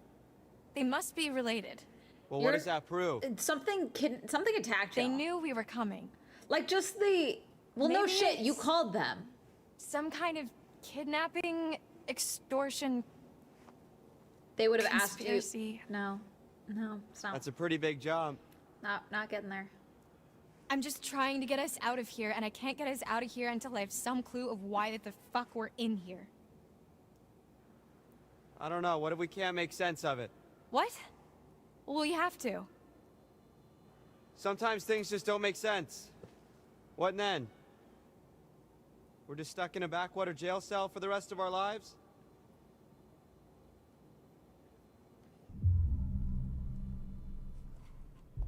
Lighten This isn't up. Why would I say forever, lighten up? Max. You can't just hold us here forever. You didn't seem too convinced of that. You gotta stay positive. You can't think like that. Why not? I don't know. Might as well just what accept it, right? conversation is No, happening? fuck that. Think about the rest of the summer, Max.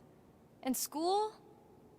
I mean, I've been dreaming about becoming a vet since I was 5 years old. I'm not gonna let this fleabag fuckface stop me. We're gonna get out of here.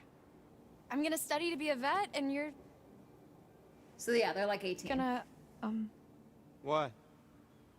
I'm gonna what? I saw the letter, Max. What are you talking about? Oh, he got The rejection he got letter rejected. for college. I found it in your bag. You were poking around in my stuff? I can't believe you didn't tell me.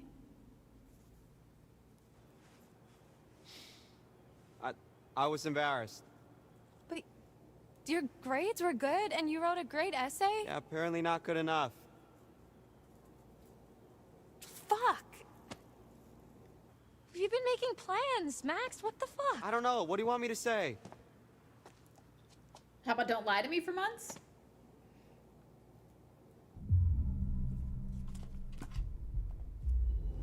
Maybe something like, sorry I lied to you and led you on into thinking we were going to college together in the fall? That'd be a good start. You see, I knew you'd be like this. Oh, fuck that. No, you lied. Just suck it up and apologize, or this is gonna be one long-ass incarceration. Okay. I'm sorry. Happy? No, I think the lie is that she said that he got into the school that she got into. Okay, let's just focus on getting out of here for now. Great. Sign me up. Can we use the brick? We need to go over it from the beginning. Like from when we left home? Like from when we ran into the cop. So after we ran into the... whatever we ran into? Yeah. Actually, yeah, that's when shit started getting weird. Do you think it was a good idea to have lied to him? About hitting a pothole? Yeah. I don't know. I think he probably knew we were lying. He was acting really strange. What if he's not even a real cop? Well, he's gotta be dirty, but... I mean, I think he's a real cop. We're in a police station. I mean, yeah, but there's like... nobody else around. Yeah, that is weird. Yeah, that is concerning. Especially the whole Hackett thing. Let's just go with the idea that they're both in on it. Okay. So we're supposed to meet Chris Hackett at the camp, and instead, there's nobody there, and we get attacked by... something, No, he never replied. and then the cop shows up. That part's all fuzzy for me. Like, I remember the steps and a smell like wet fur and a dog collar with the name Ian on it. Ian?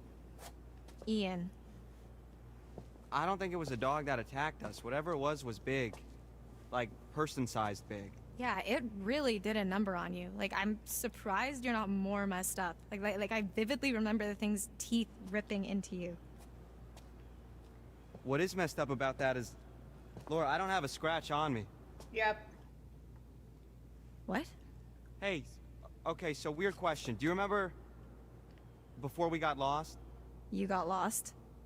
Well, yeah, but before that, I was all like, whoa, look at the moon. It's so big, so cool to see a full moon in the middle of the woods, and you were all like, yeah, no shit, Max, it happens once a month.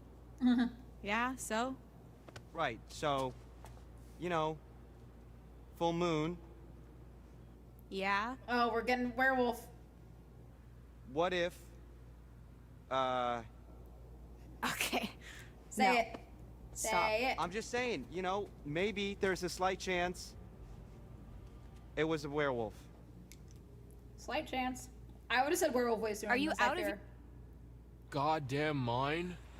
Werewolves? Seriously? What the fuck? What's so funny? I said literally the exact same thing. Okay. Do you got anything better? I mean, like, zombies? Aliens? Time-hopping Draculas? Ryan, right? Yeah? Shut the fuck up. Yeah, let her finish, man. He's like, I got a new favorite. She looks cool with an eye patch. Would it really be so crazy? With all the shit that we've been seeing with Nick? With the thing on the roof? Okay, it would really Yeah, you literally start just to saw your explain friend a lot of become like a stuff. wolf Dylan. thing. I'm just trying to keep an open mind, okay? This is like your ghost stories. How is this so different from your ghost stories? Those are just campfire stories. Like, there has to be a rational explanation for everything, for all of this.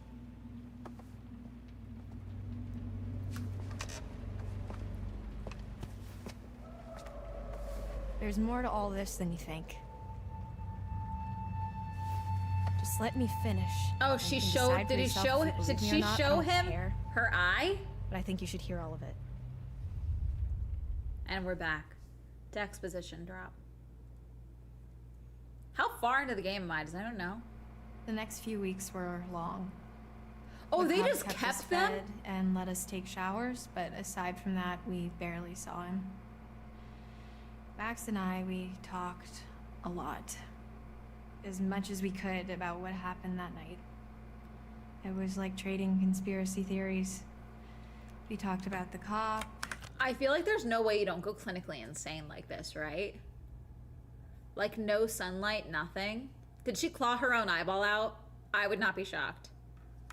The camp, the accident, the woods, the thing in the basement, what happened to Max. We just kept going over it all again and again, and nothing was making sense. All we knew is that we needed to get out of there. Because the sense is werewolves. And that fundamentally doesn't make sense.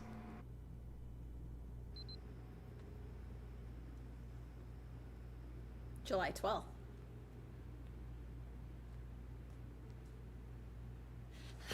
I can't take this anymore. It's not that bad. They're probably in the same crap at camp. No, I can't take being in here anymore. Oh. Yeah, well, that part's pretty tough.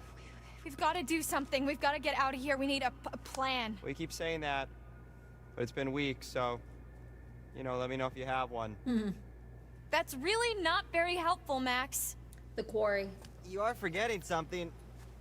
What? Just the itsy-bitsy tiny detail that I may or may not be a fucking werewolf, Laura. Keep it down. So what? What can we do, really?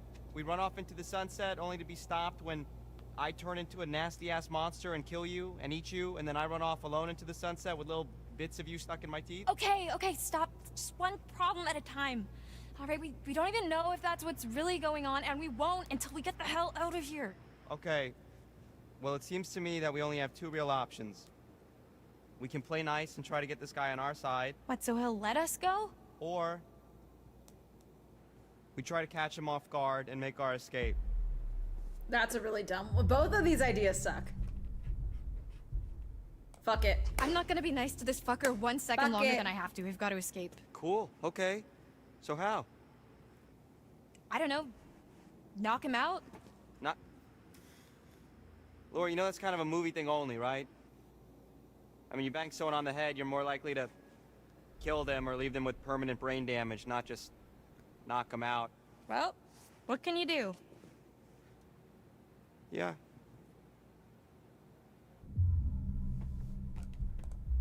Right. Prison break it is. Prison Do we have code names? Prison break. Yes. If we're doing code names, I have dibs on Golden Thunder. No, seriously, You're Max? Wolfie We're boy. doing this. Okay, Dibs on Golden Thunder is crazy. I'm with you. Okay. But I assume Here's they'll how have it's an gonna go explanation down. eventually, yeah. Next That's time he my opens your assumption. cell to take you to get washed up, you jump him. You tackle him down and take the keys from his belt, drag him into your cell, lock him in there, unlock my cell, and then we'll steal his car and just drive right the fuck out of Dodge. Right, okay. That's not really a plan, though. You know? That's just kind of saying let's escape, but with a whole lot more words. No, he won't be expecting it. We're in a routine now. We'll catch him in the back foot. We're assuming he can't hear y'all, which seems like a lot to assume when you're yelling across an empty, celled room.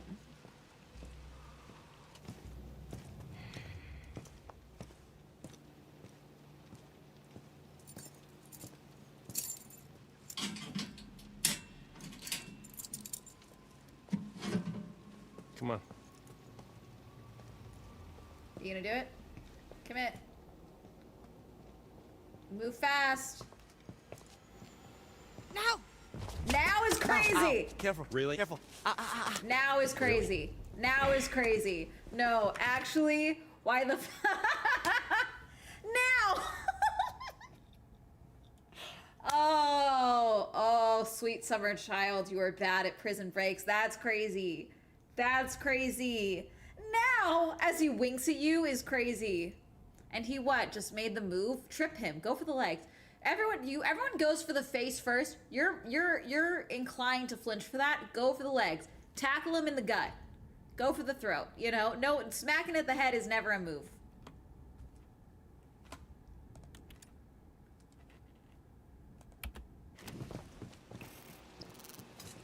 No shit.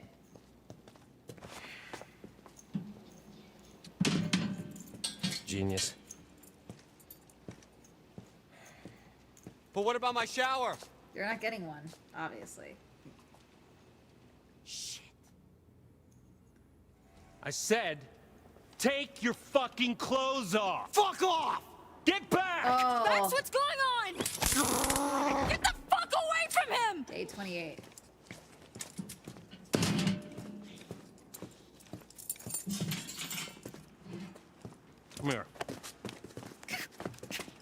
off of me! Shut up. Have a seat. Quit squirming.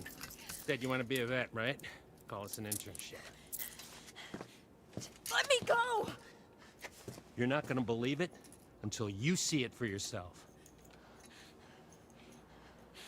Just fucking ask next time then, dude. Jeez. The fuck? Don't get too close. T, come in. What's your position? Over. Shit. Mm-hmm. Just wrapping things up here.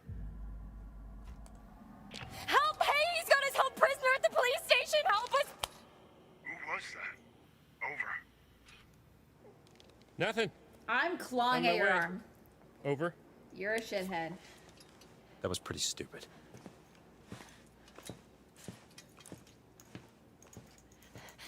Hey, you can't just leave me here!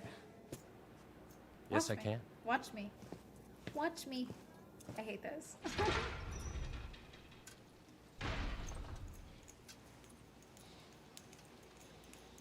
Okay, this is dragging. So after this chapter is done, we will do videos.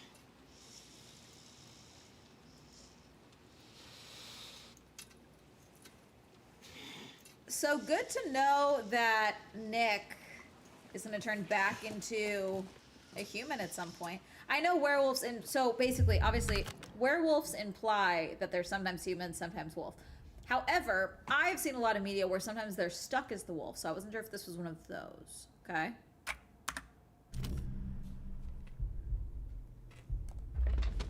Max, tell me exactly what you're feeling. Laura, I don't feel so good.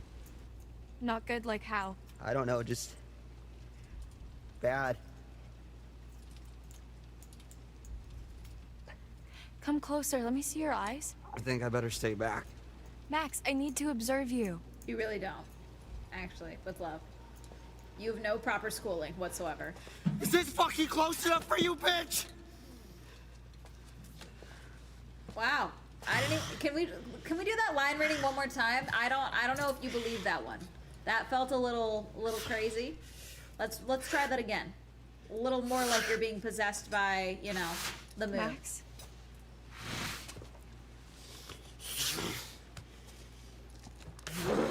Max? Tell me what's going on. Oh, he's gonna claw her eye out, isn't he? Max! Max!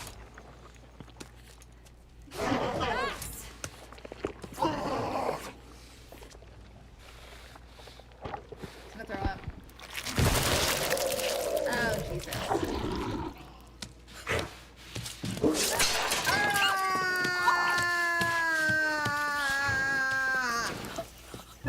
Girl, you're handcuffed.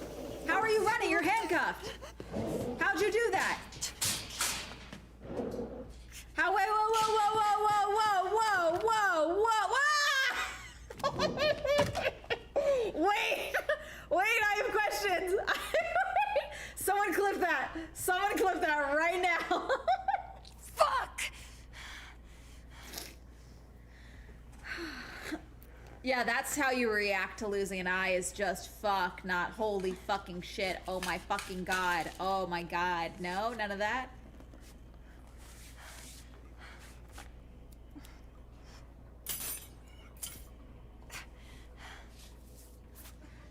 Bullshit, you did not just... Did she just stitch her own eyeball up?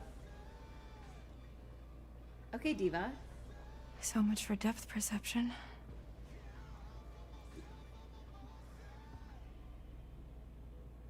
We're too calm. I fear. Did you go back to your cell?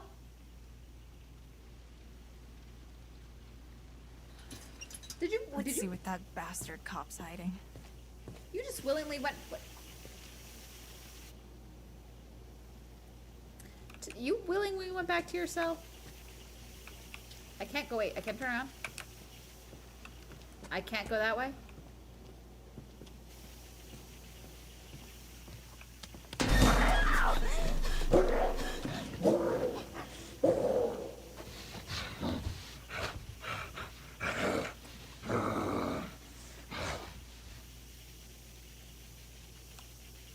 she's just chill. I mean, she took some pills, but still, that's... The trail of blood I left is crazy.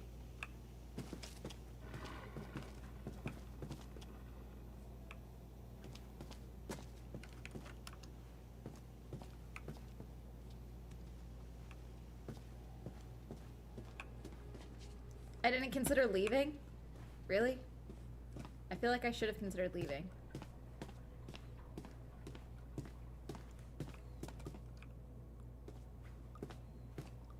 I just came here, cleaned up my eyeball, and called it a day.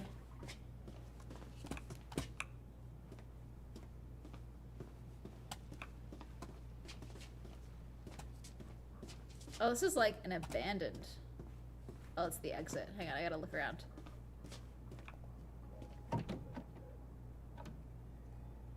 What's he hiding?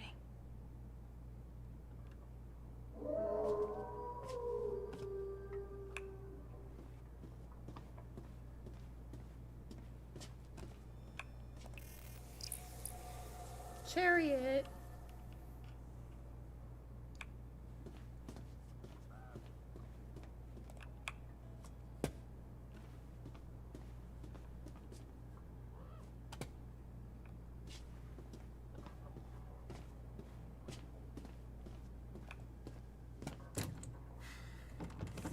Locked. Figures. But I guess I can't leave Max. No, you probably I can. keep snooping, or I could go back to my cell and wait, I guess. Why would you do that, actually? I'm shocked you did that in the first place when I wasn't looking. That's crazy.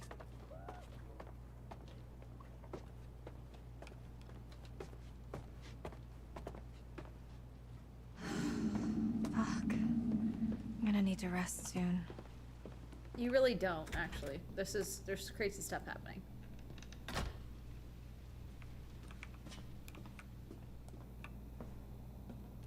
Happy birthday, son. 56, where did the time go? Mama's You're a boy. good boy, Travis. Happy birthday, love, Mom. 56. That means he was born in 1965. Relevance?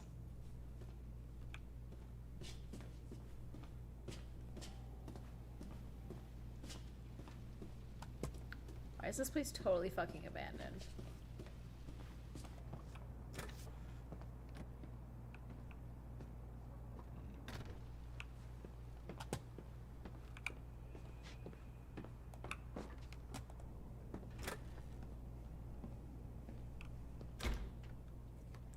I don't think I can leave.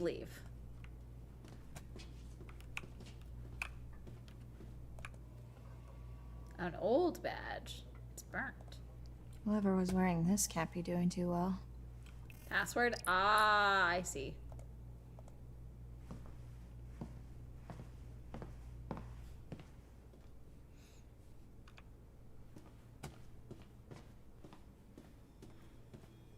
Anything else of relevance in here?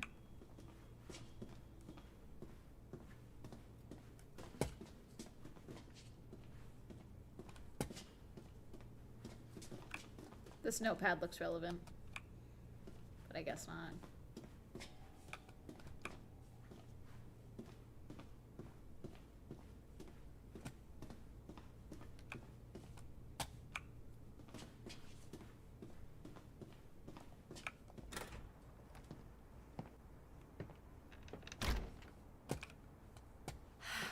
I need to lie down. You really don't, actually.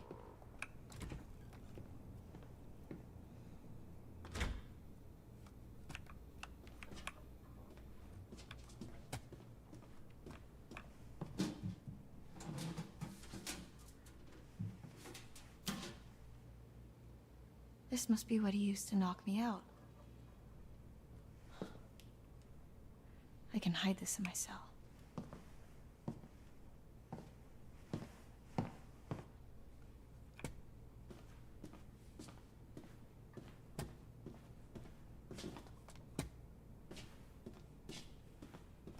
Is there anything else in here?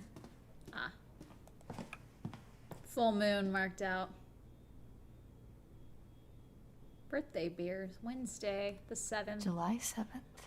July 7th, 1965.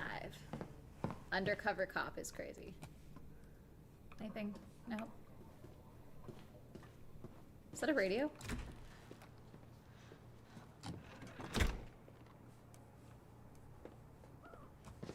Okay, I can't get down on this side.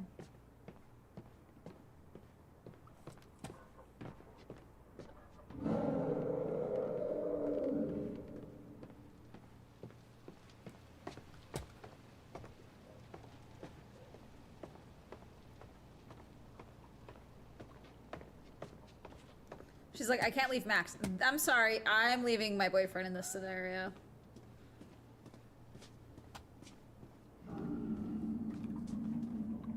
Can I go this way? Or no? Are these stairs? Oh, they are. Huzzah. What is it? It's a letter. What are you hiding, Travis? Bizarre yet bona fide has come to my attention. Those behind stop investigating Hackett's court. Literally my dream. It is literally a cease and desist. That's so funny.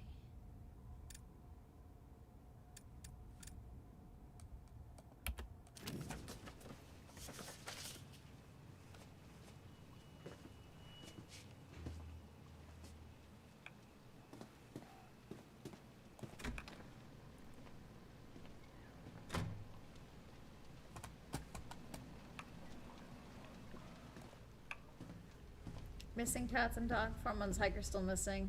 Anne Radcliffe and Edward Benson. Wonder who they are. They're you, honey. Basically.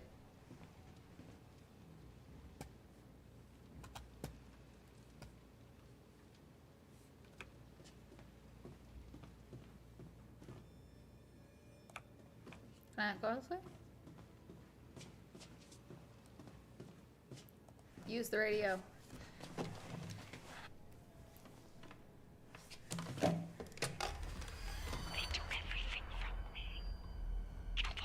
Hello?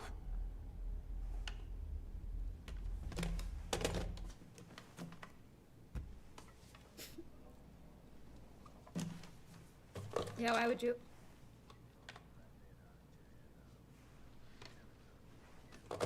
That's the hag, I'm sorry. Sorry, do you know how funny it is that a ghost show is like investigating a place and it turns out that it's not a ghost and in fact werewolves? My birthday. Not so much a hint as a slap in the face. You know it.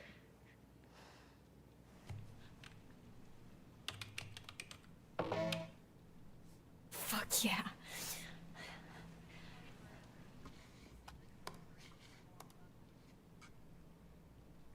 We gotta shut it down. Oh, it's the podcast. Can you handle it for me, Chris? It's the podcast. Bizarre yet bona fide. Weren't hikers at all, but ghost hunters who went in search of answers and fell victim to the mercy of the hag of Hackett's Quarry, never to be seen again. Like us. Except for the fell victim to the mercy of the blah blah blah blah blah part. We're more like, ghost investigators? Spectre sleuths? Sure. So, what happened next? Well, according to reports from the local paper, the North Kill Gazette, some hay bales caught fire during the opening night, and that spread pretty quickly. Before they knew it, the whole place was up in smoke, including the show's leading lady and her alleged baby boy.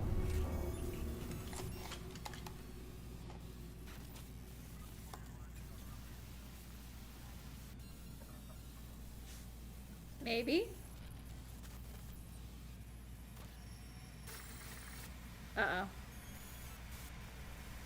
She losing it? No. It's the hag.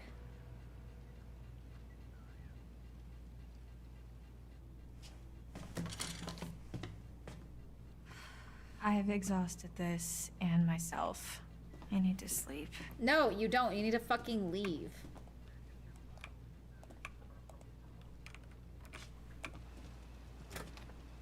He's out there, isn't he?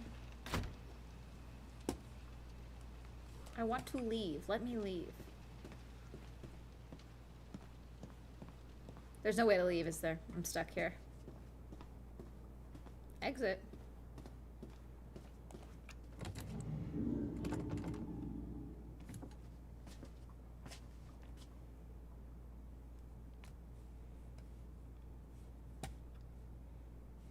I should be allowed to leave.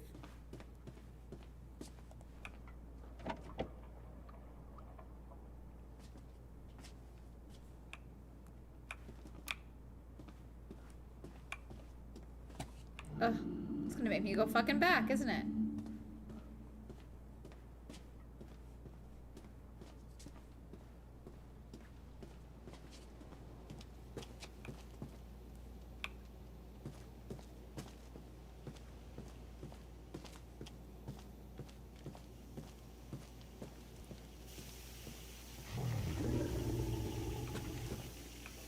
How you doing, bud?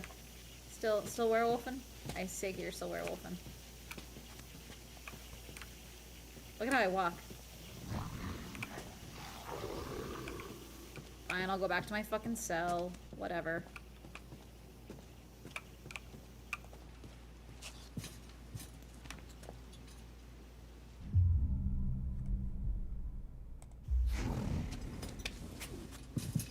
I kind of looked everywhere.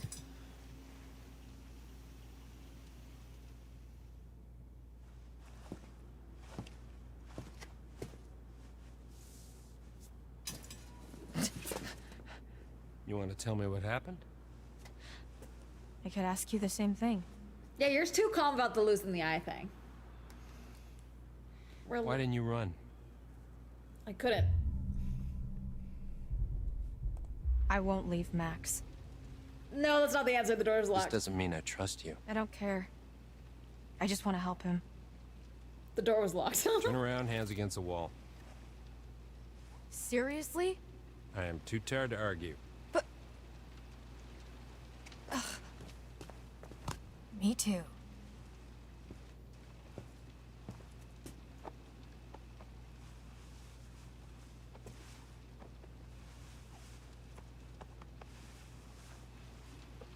I hate this. Oh. See, you made yourself at home. You didn't hide it? You didn't hide it! It's what you used to not.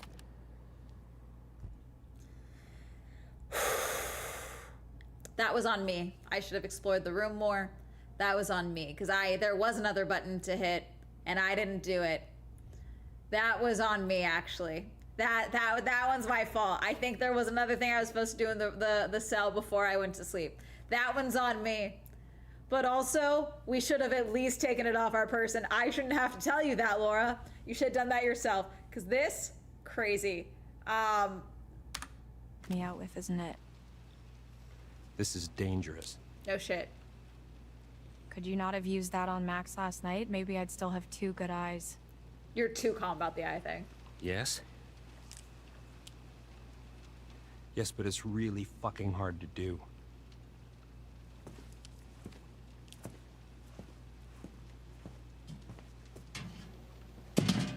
Yep. I only saw the one that was on the wall. I accidentally hit the bed one. So alas.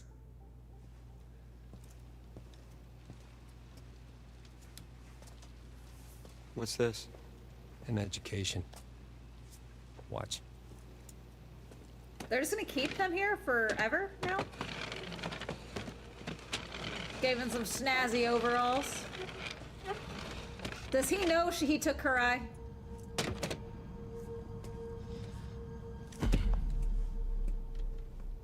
Oh, I totally could have jabbed him if I had hit it right. Nice job cleaning up. The eye. I mean.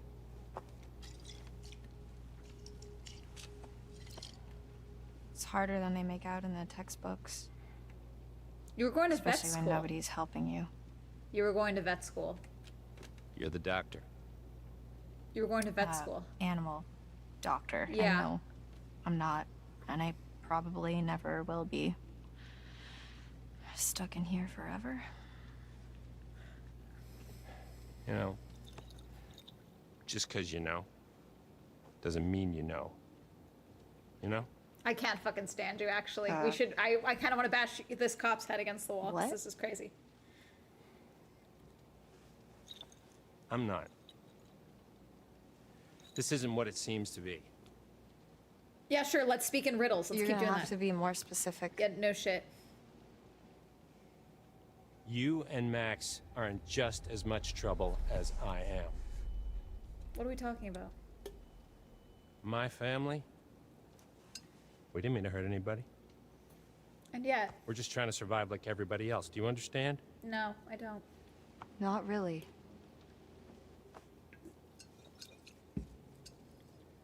We're gonna end this thing once and for all. We?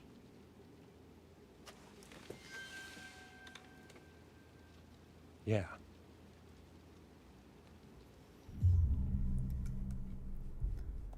So, how is your family involved? Yeah, involved what? My family is down at the bottom of a well. Sorry? What? What? Family is the most important thing in the world. And yet yours is in the, oh, well? But if your whole family, you know, like every last one of them decided to jump down the bottom of a well and they're all just hanging on the end of a rope, how can one person be expected to pull them all back out? You can't. So you pull on that rope and you're just gonna fall right down at the bottom of the well with the rest of them. So you've kidnapped two what's the point of 19-year-olds. Right, so you, You cut the rope. No, you're what the one at the top of the well with a rope? And, Yes. I thought that was obvious. yeah, okay, yeah, I got it. I hate this guy. I hate it. him.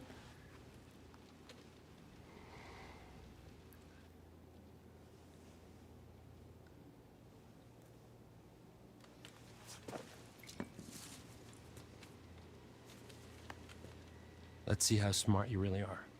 The fuck?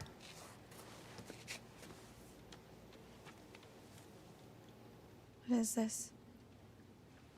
Information. Information. The literature. Well, what does it Literature. mean? Read it. Can we talk about the big ass When burn full on the her arm? moon above shines first, the beast internal shall outward burst. One by one leads lambs to slaughter. It stalks your breath, but shuns clear water. Are they gonna get to the point where they explain Then why should they you decided to have yourself a be summer camp cursed, where there's armed with werewolves? silver and the first. When moon is full. Because where before are its the wane, others? Because rend the camp was beast 2 that months. cursed you Okay, slain. so that means there was at No least longer shall you one, face if your not 2 blight, full moons during the or summer fear camp the period. dread of full This is during the moon's summer light. camp period. No werewolf attacks. Yeah. Keep reading. Grab the gun. Do it. Do it. Take it. I swear to fucking God, don't fuck this up.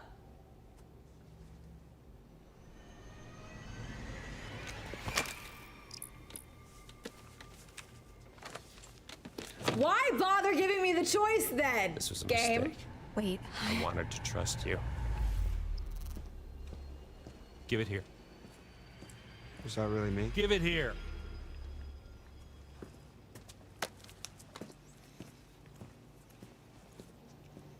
No, I know, but again, she's not dealing with the. She'd be in severe pain. She has a hole in her head. Did you try to take his gun? No, Yes. maybe a little. It was just sitting there. I had to try. Laura, Max, what did you expect me to do? he was finally opening up to you. What did he show you? Just some shit old poem. Sounds legit. I believe him. You can't tell me you really trust that guy now. I didn't say that. I said, I believe him, what the poem said. He's a dirty, lying, kidnapping cop, Laura. We should be careful of anything that fucker says. You're a werewolf, my guy. So, It isn't much to go on at all, but my understanding is Yeah, no that way they've got you have to antibiotics kill for the her. one above. She's in a musty get cell better. during the summer. One above, It's what does that mean? raining. There's So definitely someone mildew bit and you, dirt. She's sleeping on a and cot. She's You won't get better. seemingly until not getting that regular someone showers. is dead. She's getting But it has gangrene to be in done on her a full eye hole. moon. According to some old poem. Correct. So how? I don't know. But it means that whoever bit you down in that basement must still be alive. Otherwise, Laura, listen to us. I mean, what are we really talking about here? We're talking about killing somebody? Yes. I don't know. No. Maybe. Although, by the sounds of it, hypothetically speaking, we're not killing anything human at all. Yeah.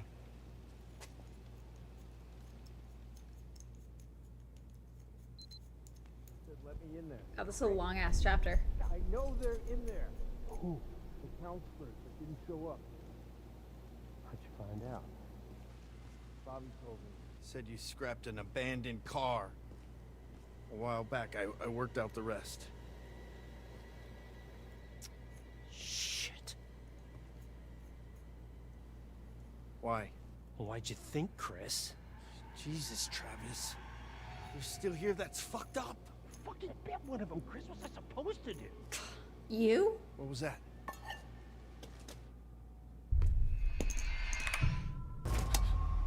Nothing.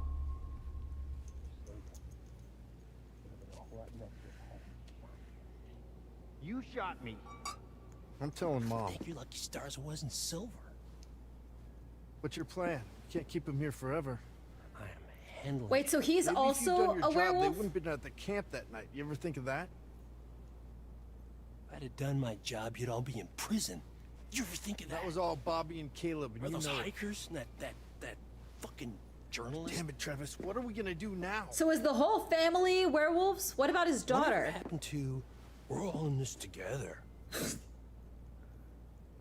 Shh, man. Let's go to my office. We shouldn't talk here. Max! Max! What is it? Travis was just in the hall talking, the cop, So? with Chris Hackett. Was he here to let us out? What do you think? No. He's the werewolf, Max. Chris Hackett is the one that bit you down on the storm shelter. Holy shit, that's... Who would have guessed? Wait, so then Chris Hackett had to have disappeared I during guess camp from at least thinking one about night. it, Do I we know? could've- Did they ever mention that? And yet you didn't. It all makes sense. That's why Chris's car was at the Why- lodge that night. Travis was protecting him. That's why he followed us, and that's why he didn't kill the werewolf in the storm shelter, because it was his fucking brother. God, it's so obvious. If Chris was the one that bit me, then... Yeah, then that's our cure. That's how we fix you. Jesus, Laura, are we thinking the same thing? Tomorrow we're getting out of here. I'm gonna get Travis's gun and kill Chris Hackett. Sure. Hey! Hey! Help her! Laura needs help! Laura? Laura, are you okay? The sepsis. God damn it. 58 days is crazy, Laura. What the Her hell's face? going on? Laura? She does look infected.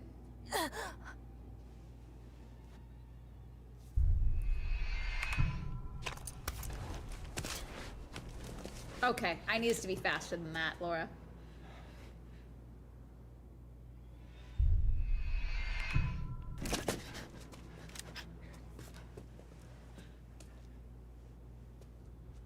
Give me the keys. You don't have to do this.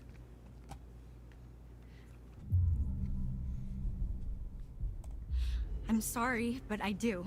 Let's just talk about it. No! You had your chance to talk. Yeah, you've had them locked up for Keys. 58 days.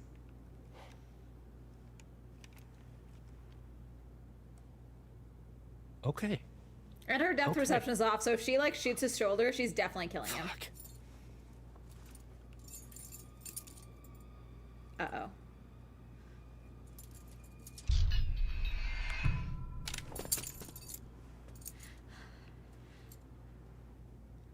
Keep the gun up. Lock him in the cell.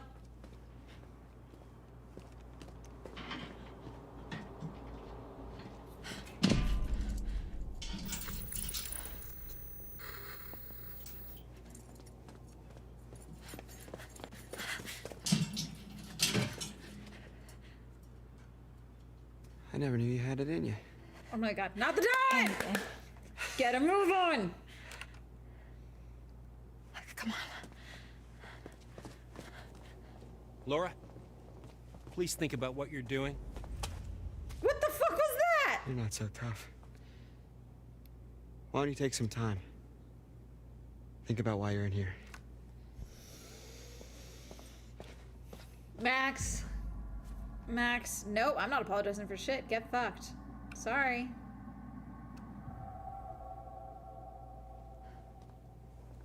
If she apologizes, anyone would be pissed. Forget about him. We gotta go.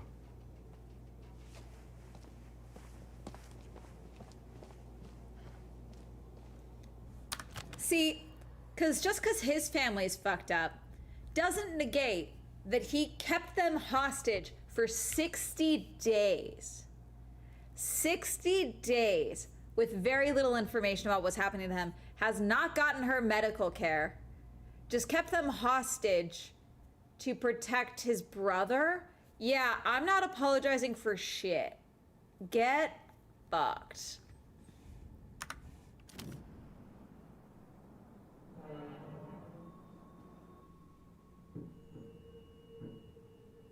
We should grab our stuff. What's We up? need silver ammo. He must have some around here.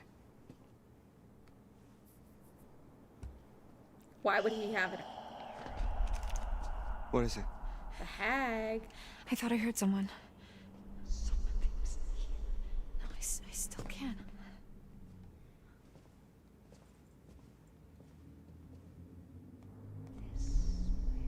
It's coming from behind that door.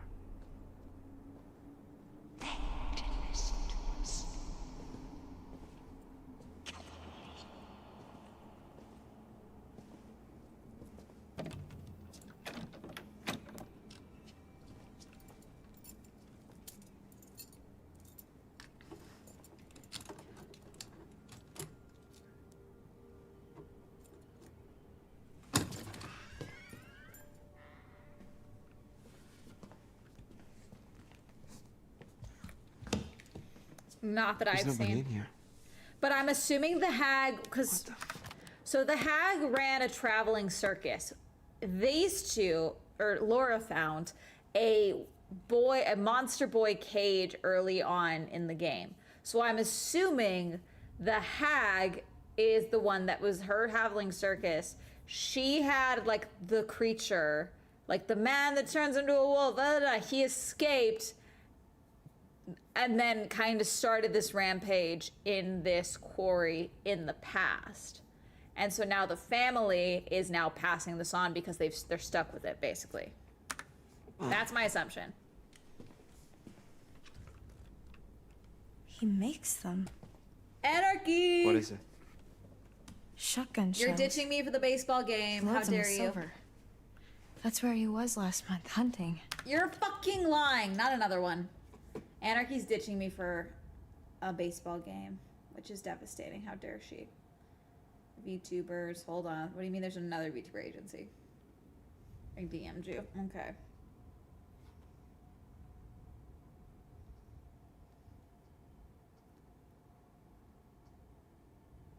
Hermes Union Sock, not an agency. One key? Oh. Oh, shit.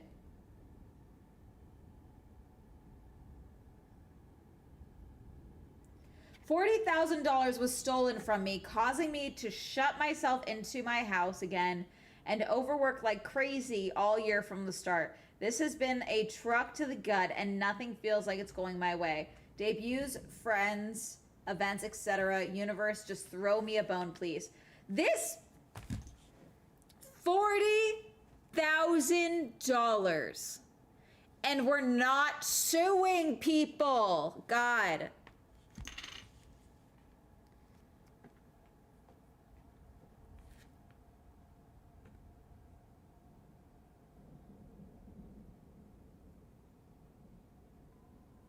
Who did that? I'm gonna beat him up. Punch, punch, pouch. I'm unfortunately unable to say. Literally, I actually am so fucking tired. Actually, sorry. I'm low on...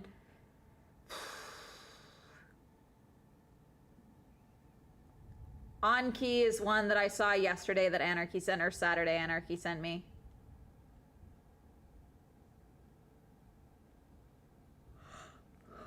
I came to deliver hell news. I see that. No one's suing people. It's not even a V2 company, it sounds like. That one, that message she sent me says, someone stole his money. Also, is my AC off? Hold on. One moment. I'm in shorts, no one freak out. It's so hot up here. Oh, it's on, okay.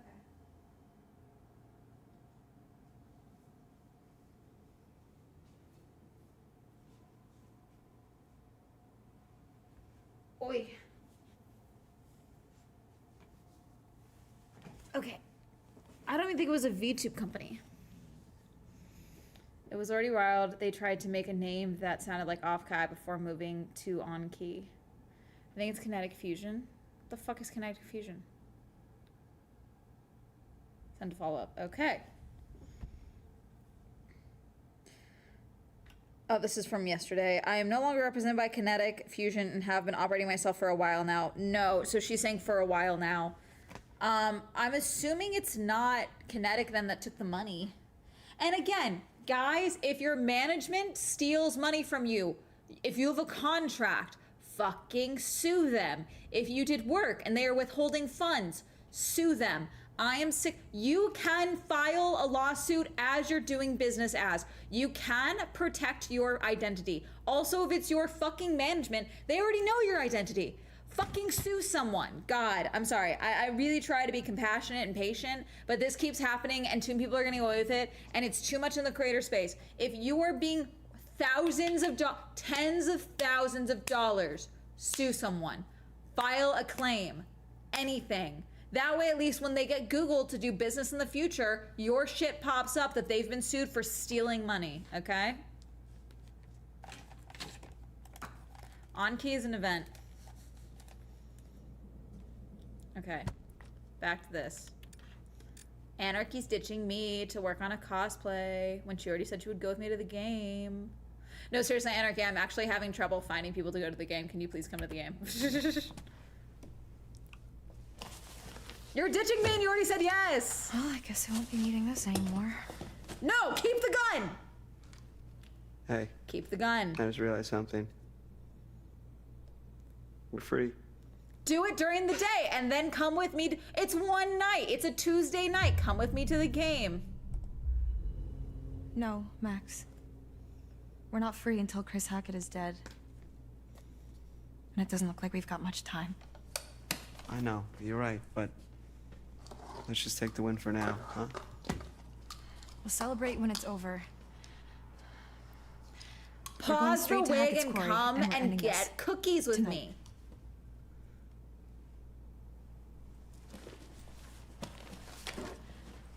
Oh, she's got that gun. That's fine. I'd still keep the other gun. You're fighting a werewolf.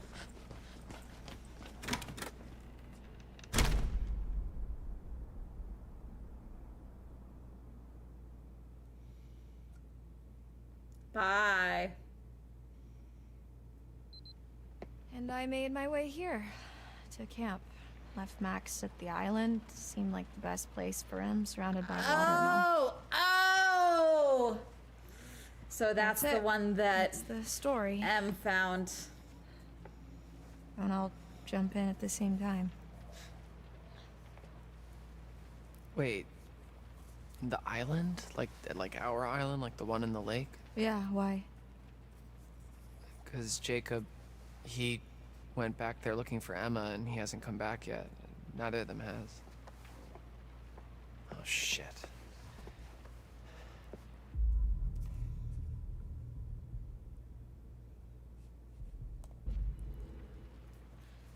Well, as long as they didn't go poking around where they shouldn't have, they're probably fine. Oh, you're way too confident Poking with this. around where he shouldn't have is Jacob's middle name. This is very bad. Oh. Yeah, he also got bit. After you saw me at the pool, after I shot Chris,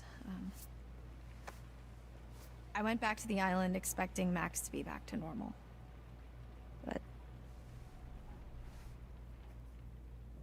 uh-oh.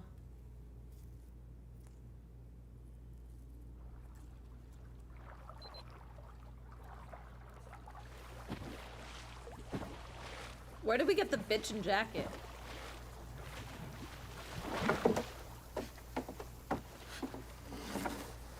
Chris the werewolf isn't dead yet.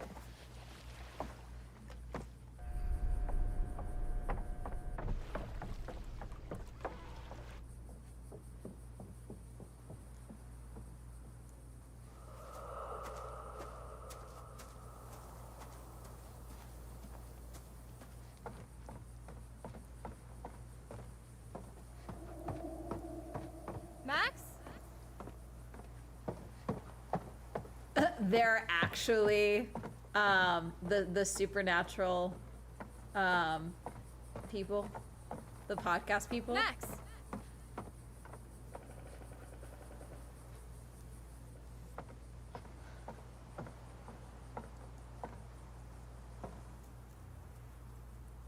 Max? Girl. Hello? Oh, he's gonna get you. No. I like how she just got an eye patch. Girl.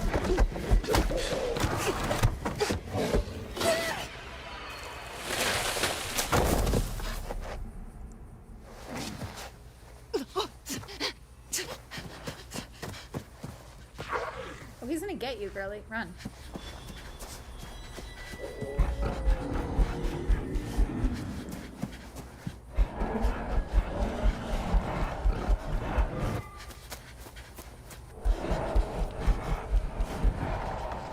Shit.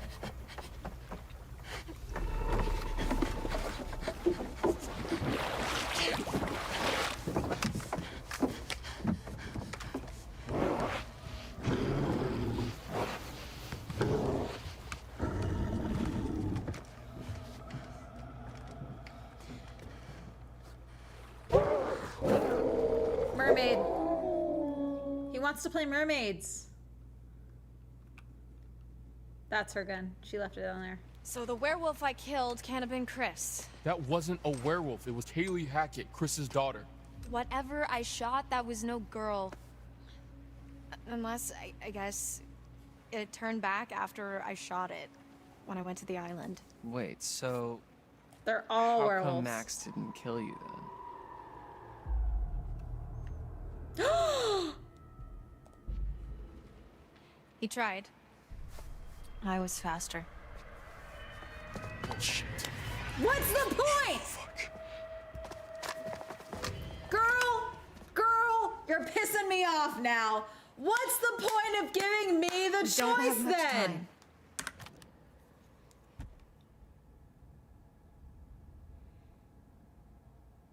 Also, this is way more healed. They only escaped like a couple of days ago. This is way more healed than it should be. The outcomes are pissing me off.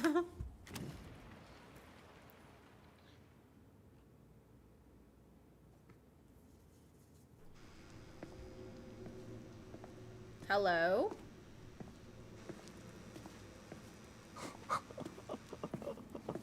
Oh, the hag. Oh, looky. Looky. That's crazy. So this is our new guest. Smell good, don't I? Go on, take a bite. What the fuck?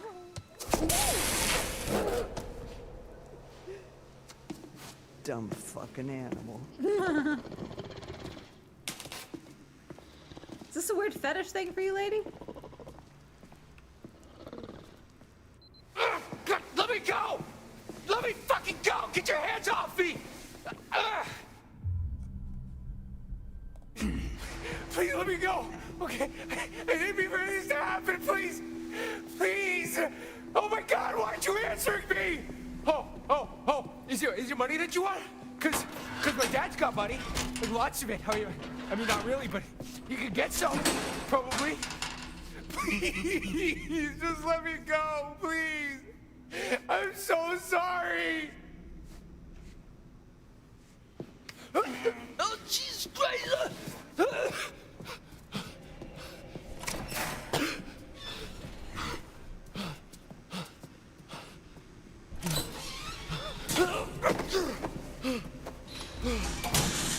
That's two, Bobby. Bobby? Hey! Hey! Hey, where you going? Hey! Hey! See, Laura, that's how you react when you're put into a cage.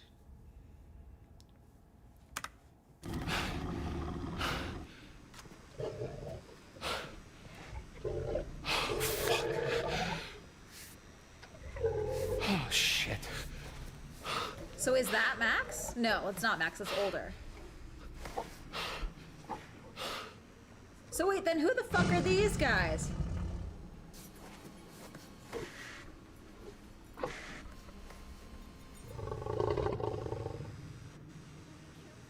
Is that Max or not Max? It's not Ryan or Nick.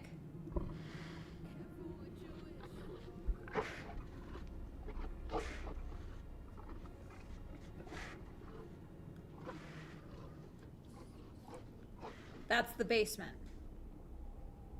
So this is the basement. So this is part of Hackett's Quarry, so they're part of everyone. Yes? My diva! Nosy little rat, aren't you? Yes. Poking your nose where it doesn't belong. I did. Don't believe everything you hear. Bullshit.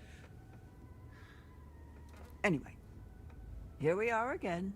Let's see what you've brought me this time, shall we? The chariot. The chariot. We'll be done after this. I'll Reins go to of a YouTube chariot, videos. we would all feel safer. Taking control, relying on determination to make our choices. Valiant. But in some cases, foolish. Many seek refuge in chariots.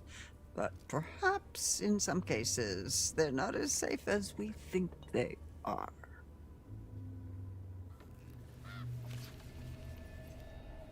Ah, the world. Often travelers' paths are direct, but sometimes it is not so simple. Sometimes they're intertwined with others. Compassion over anger. You'll need friends where you're going. It's not until we fall into the belly of the beast that we realize how perilous things can be. And the same question as always. Will you let me show you more? I don't know how much it's helped. Oh, sure. Chariot or world? Chariot or world, Only chat. one future can be seen. Chariot or world. Choose. Chariot or world. Chariot or world. Chariot or world. The world. One world, one chariot. Another. Come on. World.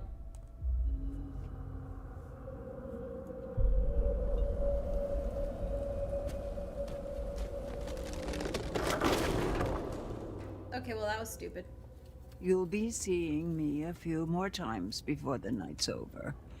I look forward to that, as long as you Oh my god, wait. follow the right path. You're looking forward to seeing me? course. Really? I'm kidding. Alright, we'll call it here. We just get through. Chapter 7.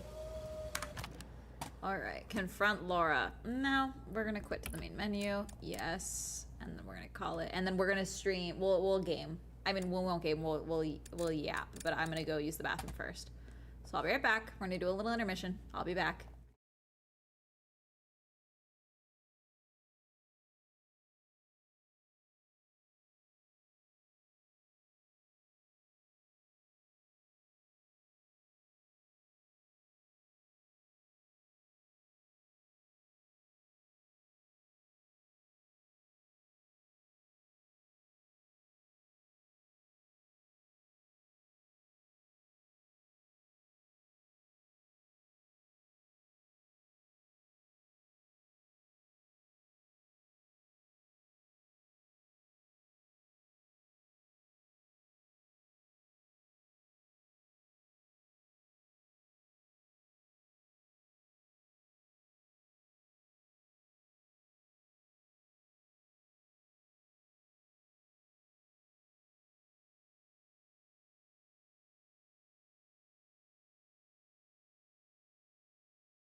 Hello. Okay.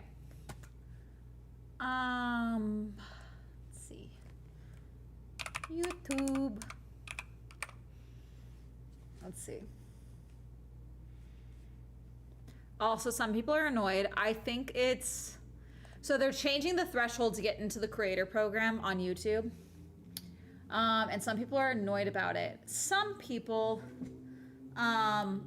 The threshold sounds scarier than it is. It's 4,000 hours of watch time. Or 20,000 shorts views. Okay, or sorry, 20 million shorts views. And it's a lot. I'm not going to say it's a lot, but if you're a long form creator and you can rack up a decent amount of views, you can hit that in no time, long form wise. Shorts wise, don't get me started. I don't know what to tell you. Let's see.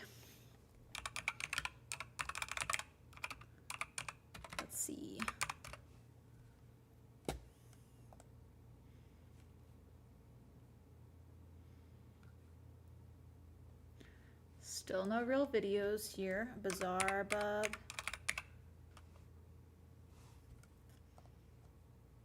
Any new videos? Nope. Okay.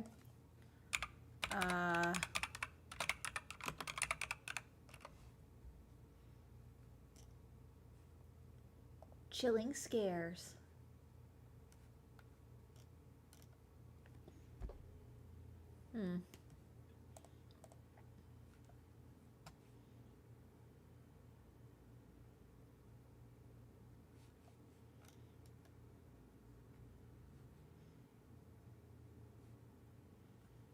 Do you guys want to watch YouTube videos abandoned for disturbing reasons?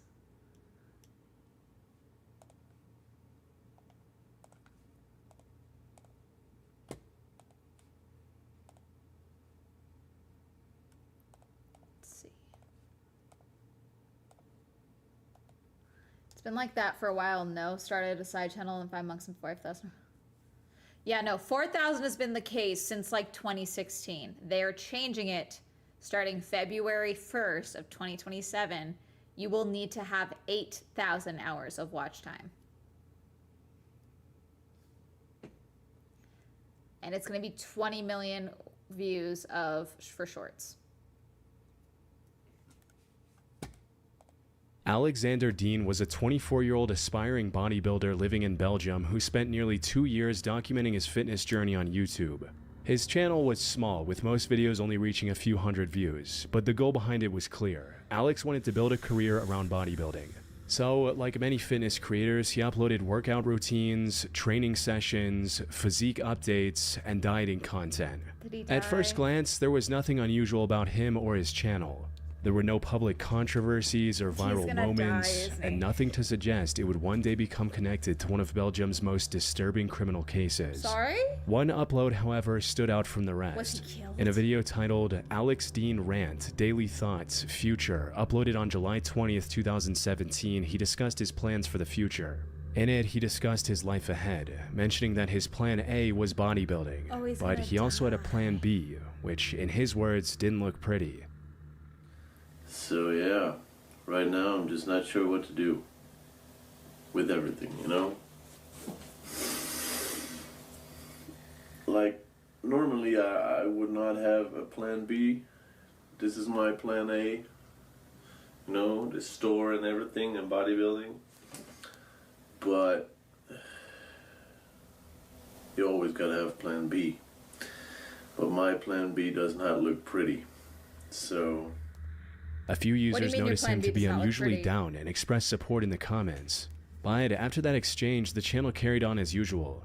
Alex uploaded 2 new videos the very next day. However, this was followed by silence. At the time, there was little to no reason for anyone to think something was wrong. Alex wasn't a full-time creator, and the channel had less than 200 subscribers, so taking a break was in no way unusual. Moreover, even some of the biggest creators sometimes disappear for weeks without ever explaining why. But what almost no one knew was that in the early hours of July 22nd, Alex had uploaded another video to YouTube separate from his usual training content. He was visibly distressed, talking about a girl he had recently broken up with, an 18-year-old named Mylise Descamps.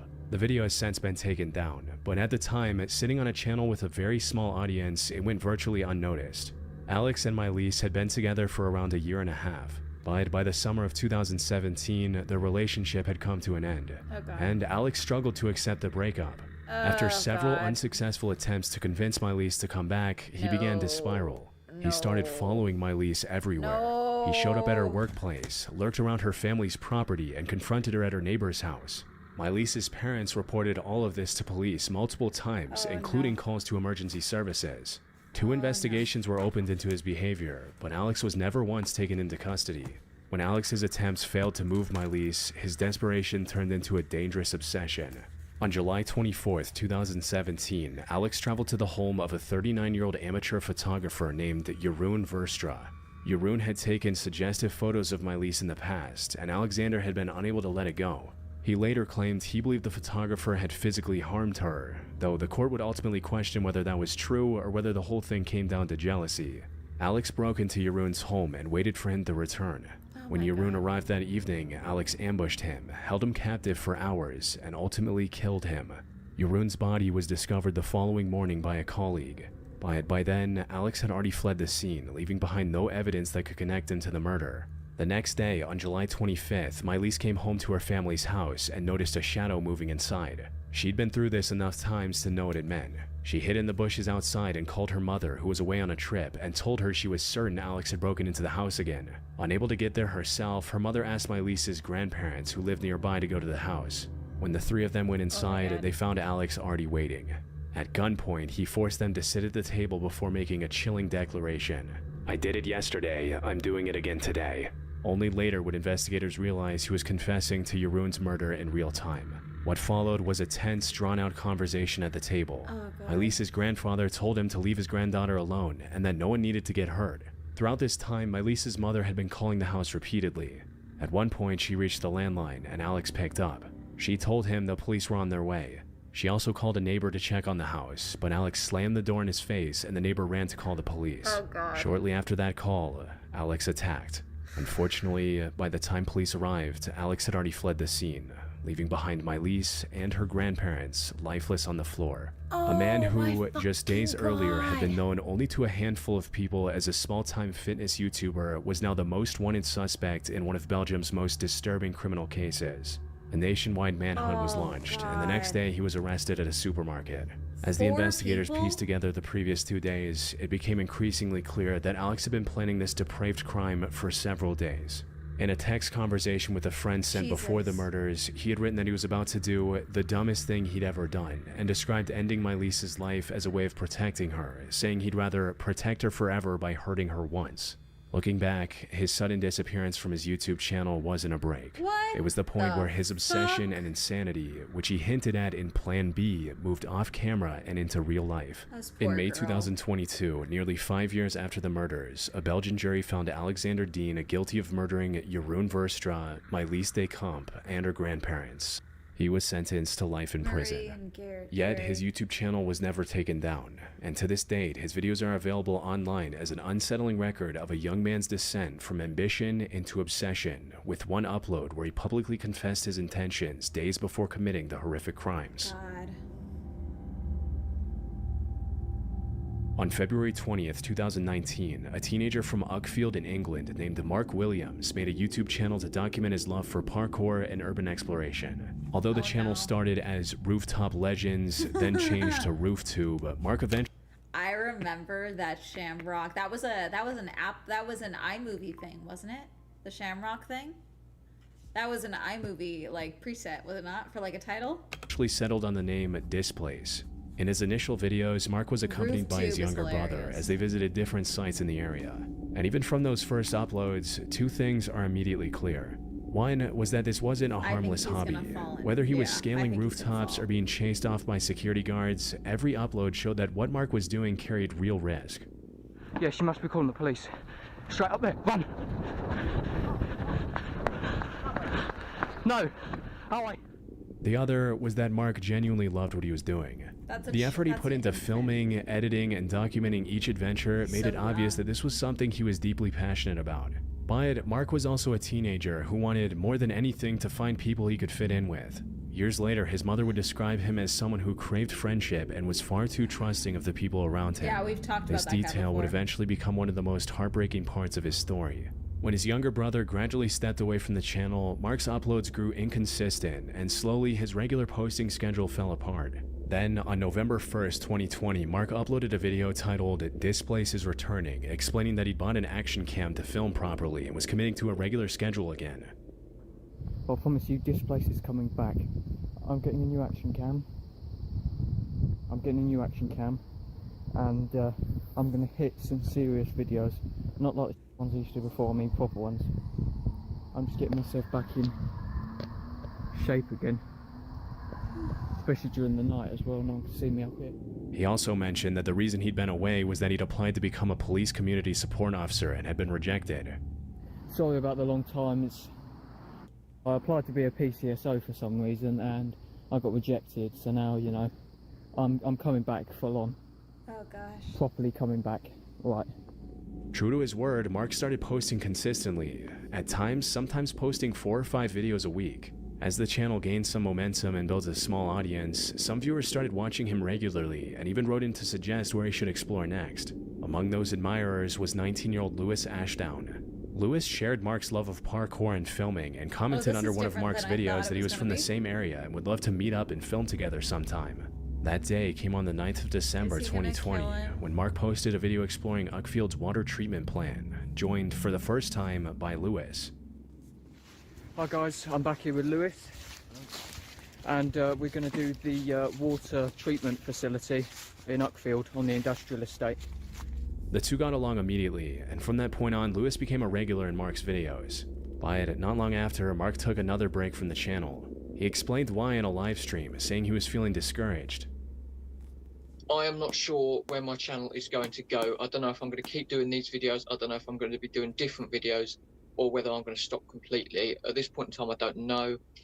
I've been training to get my SIA license over the past couple of weeks, and I can't really risk that. But I'm not sure at the moment. I need to talk with Lewis some more, work something out.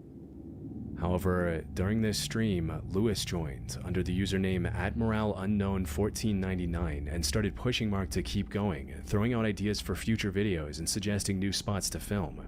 Upon seeing these comments, Mark visibly lit up and started talking about what they were going to film together. Over the next month, Mark uploaded 2 more videos, walking around more abandoned sites with Lewis and laughing together. You know it's what not Mark didn't know good. at the time was that these 2 clips would be the last he'd ever filmed. Oh, God. On May 29th, 2021, he had planned to meet up with Lewis to discuss a few ideas for the future. But when he found out that Mark had brought his younger brother along, Lewis said he didn't feel comfortable and didn't show up. He later convinced Mark to meet him alone in a different area.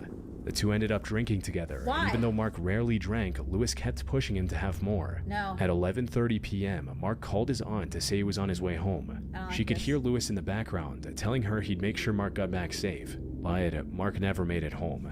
And when several hours passed with no word from either of them, their families reported them both missing. For a small town like Uckfield, 2 people vanishing at the same time was almost unheard of. The first assumption was that they'd gone exploring somewhere dangerous and gotten hurt. Being what they were into, it wasn't hard to imagine them climbing something they shouldn't have. Or maybe they just had too much to drink in the woods and couldn't find their way back. But when investigators went to Lewis's house, they found bloodied clothing stuffed inside a wardrobe. Forensics confirmed the blood was Mark's. This instantly turned the missing person case into a potential murder investigation. Lewis was eventually found at a friend's house. That same friend told the officers that Lewis had already confessed to him about taking Mark's life. In the days after the attack, Lewis turned up drunk and admitted he had done something terrible. Why? He then pulled out his phone and played a series of clips he'd filmed while committing the gruesome act. What? Officers recovered a total of 7 clips from Lewis's phone. They were filmed over roughly an hour and were so disturbing that the court later ruled the footage too harrowing to be shown. But that left everyone with a single question. Why did Lewis decide to... I really don't know how much research has been done. I saw a video, which I need to do my own research in this topic, but she was like, I think if someone is willing to cheat on you, they are willing to kill you. And then apparently she was able to find, I need to do my own research, I have not read these yet, but she was able to find, there's actually some literature that perpetual infidelity, like rampant infidelity, can actually be a precursor to violence. Of like literally like if you're willing to cheat on your partner excessively, there is potentially a correlation to the likelihood that they will kill you. And so I'm curious though about like thrill seeking in relation to things like parkour. Like we've talked about alpine divorce, which doesn't always have the intention of murder, but there's like that one guy, I don't know if you guys saw this video on TikTok, but it's a guy who's like, if I was a serial killer, I'd be a mountain climber because you can just kill people and no one would know because you just pass random strangers on the hill all the time. The fuck, bro?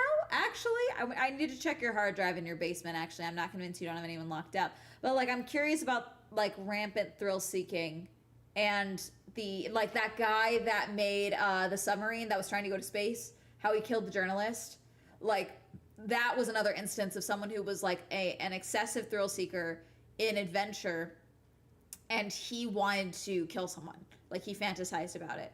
This guy seemingly like targeted Mark, you know, because like found his channel, contacted him from his channel, only wanted to spend time with him alone, and then they got drunk, and then he did heinous shit and killed him.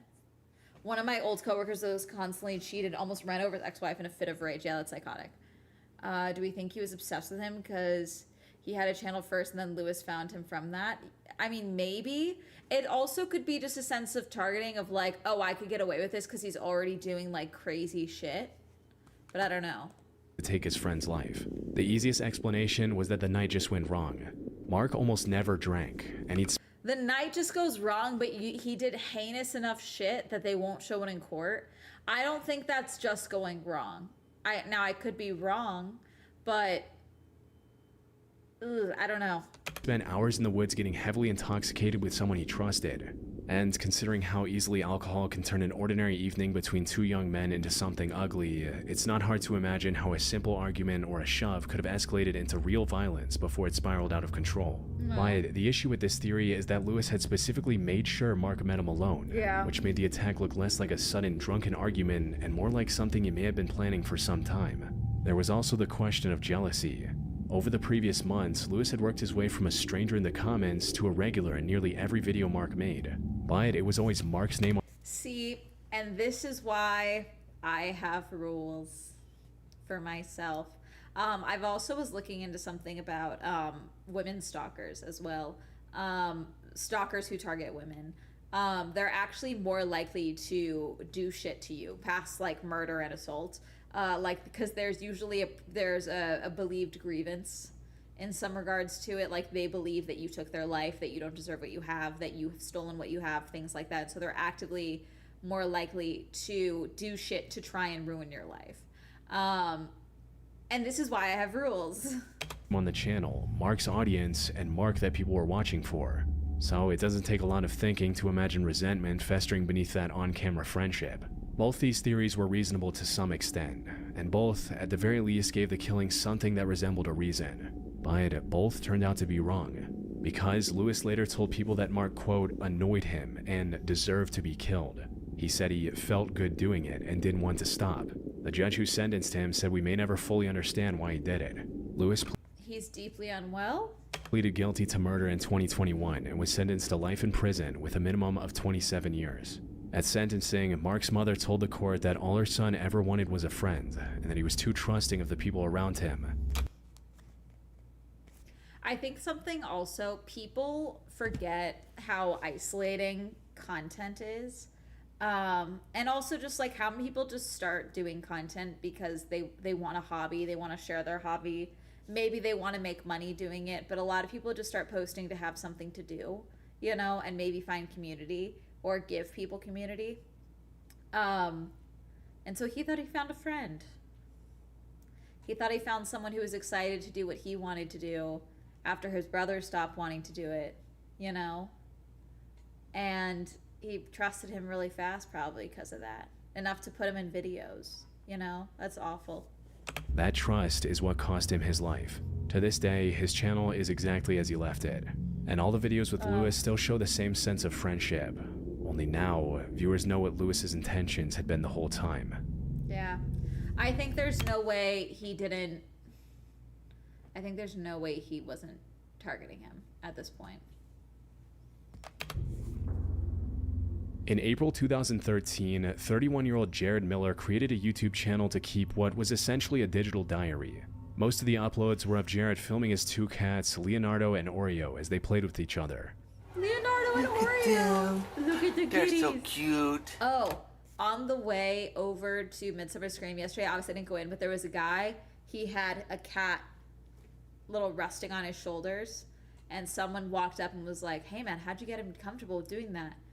Like, she started from when he was a kitten or whatever, and the guy just goes, it's all about energy, and I just kept walking. I'm like, sure, dude, sure, it's about energy, and not that from the time your kitten your cat was a kitten, you put it on your shoulders all the time, and you were just chill about it being there. Totally, it's energy. You guys are built different. You guys are so cute. Yes, you are. Wyatt, the longer you watch, the more you realize something is seriously wrong with this channel. Oh, goddamn. Because in between these cat videos, He does have murder, end of the world bunker eyes, and I'm so sorry about that. He has the look. He has the look. He has the look. Sorry, that actually reminded me. I need to look up someone that I went to school with. Then I wonder how he's doing, because I was talking about this the other day. Looks very similar to him. Anyone else have a guy at their school that they were convinced could maybe one day, you know, do stuff to the school? He never did, but I wanted to look him up and see how he's doing now. I was a library TA with mine, and I like got him to chill out quite a bit. He did try to get me to sell my soul to him. He signed a soul contract so I could get a giant candy bar my senior year, which I did not do. But he never did the school. But I do want to look him up. Jared would suddenly drift into long and at times disturbing rants about the government. Yeah. For example, in a video titled Oreo, Leonardo, and Drones, he randomly started talking about a conspiracy theory magazine and how the government was spying on people. Okay. All right.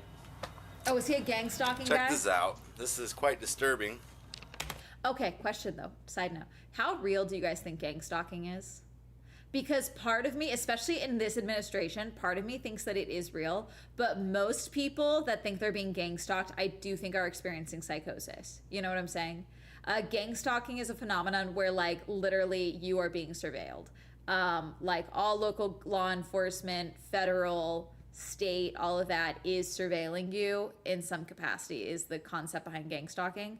And I think most people that think they're being gang stalked, it is psychosis. And paranoia.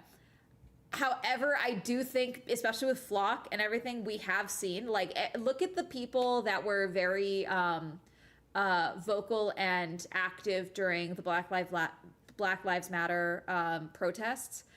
They were literally hunted down when they left those protests. There's one girl that I am familiar with her content. She was literally like, she literally had to like hide around New York City so that she could walk in her graduation knowing that as soon as she walked on stage, she would be arrested because she knew they were trying to arrest her.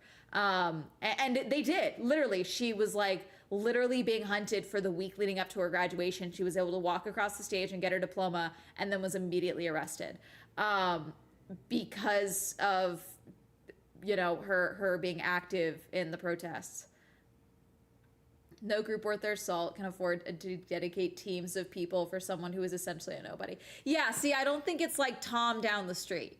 I do think it's like going after dissenters that or who they perceive to be dissenters. It's all digital. America, yeah. Look, they literally just held a woman or a man up at gunpoint on the freeway because they believed that Flock told them to, basically. Serious deranged conspiracy theorists, the government doesn't care as much as you think. No, even then, deranged conspiracy theorists, you're harmless. Because at the end of the day, even if you're right, you look crazy. Historically, unless you are actively threatening law enforcement, they usually leave the conspiracy theorists alone. because if they are doing the shit you're accusing them of, you look crazy, and it actually makes it easier for them to continue to do that shit. Home country builders have to protest in 2020. It's literally why I moved to Lithuania. I do think we still got people disappearing and dying and mysteriously talking about Boeing here. Yeah, look at all the missing scientists, you know, but how much of that is just, you know, we're taking you off the board, you know, CIA, alphabet of it all. Or how much of it is like you are literally being surveilled for a reason to pick you up. I do think they will just kill people. I do believe that. I think given the reason, you know, I don't know how true this is, but I was watching the movie The Amateur with Rami Malek. And at one point, he's talking to a contact that he's been talking to for a while, and he just found out she's a woman. And she's like, my husband was ex-KGB. He taught me everything he knew. He died. It's like, oh, I'm sorry, what happened? Yeah, he fell out of a window. Did you know that's the #1 leading cause of death for ex-KGB agents? Falling out of windows. Like, and it's in the movie, it's the line is, yeah, they didn't fall out of a window, they were killed. Like, they made it look like an accident by pushing them out of a window, basically. But I thought that was relevant, you know?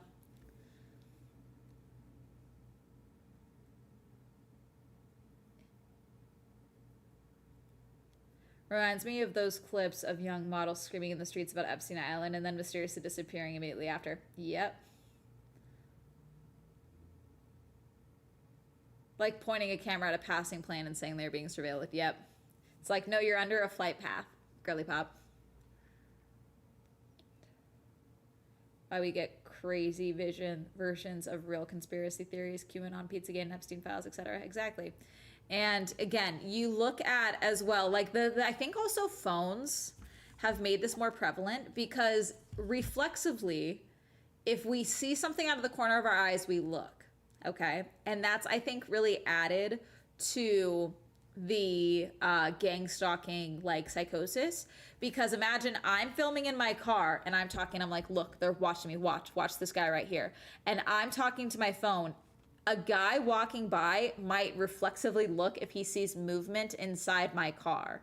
So he would look, and then it's like, look, see, he's watching me. He's keeping an eye on me, you know? And it like further emboldens the personal psychosis.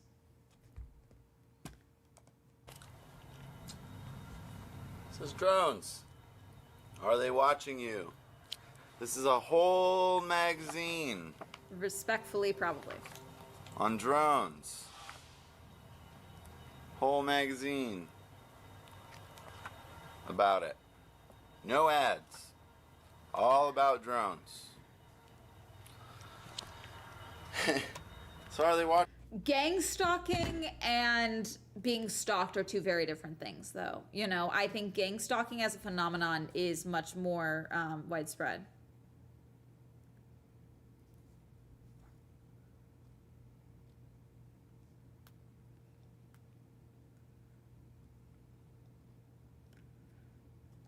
Hang on. Let me pull up the actual definition for gang stalking. Gang stalking. For Wikipedia. Gang stalking or group stalking is a set of persecutory delusions in which those affected believe they are being followed, stalked, and harassed by a large number of people. The term is associated with the virtual community formed by people who consider themselves targeted individuals, claiming their lives are disrupted from being stalked by organized group intent on causing them harm. Is the 66th most free country according to Freedom House. In Gang Stalk the CIA, they put a chip in my brain is my new vocal stim, and it's mildly problematic for me at the time. Psychosis videos recommended. I absolutely baffled my therapist by explaining I grew up being essentially but literally gang stalked, but it wasn't psychosis. Certain family members were fairly high in a biker gang in an era where that wasn't executives who rode on weekends, and I was under protection. LOL. Yeah, that tracks. I was gonna say something and now I'm not because I'm remembering this is live and being recorded. I'm still involved in a lot of activism. Some of my friends know for a fact they're under surveillance by Belarusian KGB. I'm saying like people in random Discord servers and forums banding together to stalk, not just individuals. I mean, we could argue that snark forums become stalking, but it's like if you are a public figure, you know, I don't know. We get into the weeds here. Watching you, probably. I mean, they're already wiretapping your phones, you know, watching your Facebook and everything. And they're probably watching this video of me right now. I don't care. Congrats. At the time, Jared already had a long history of feeling trapped by authority. He had been arrested repeatedly over the years, with charges connected to guns, drugs, and assault. By the time he was posting these videos, he was on house arrest for selling illegal substances, confined inside his apartment with nowhere to go. And this apartment happened to sit directly across from the county courthouse, which became a strange fixation for him. Here's my front window here. I can look out my front window.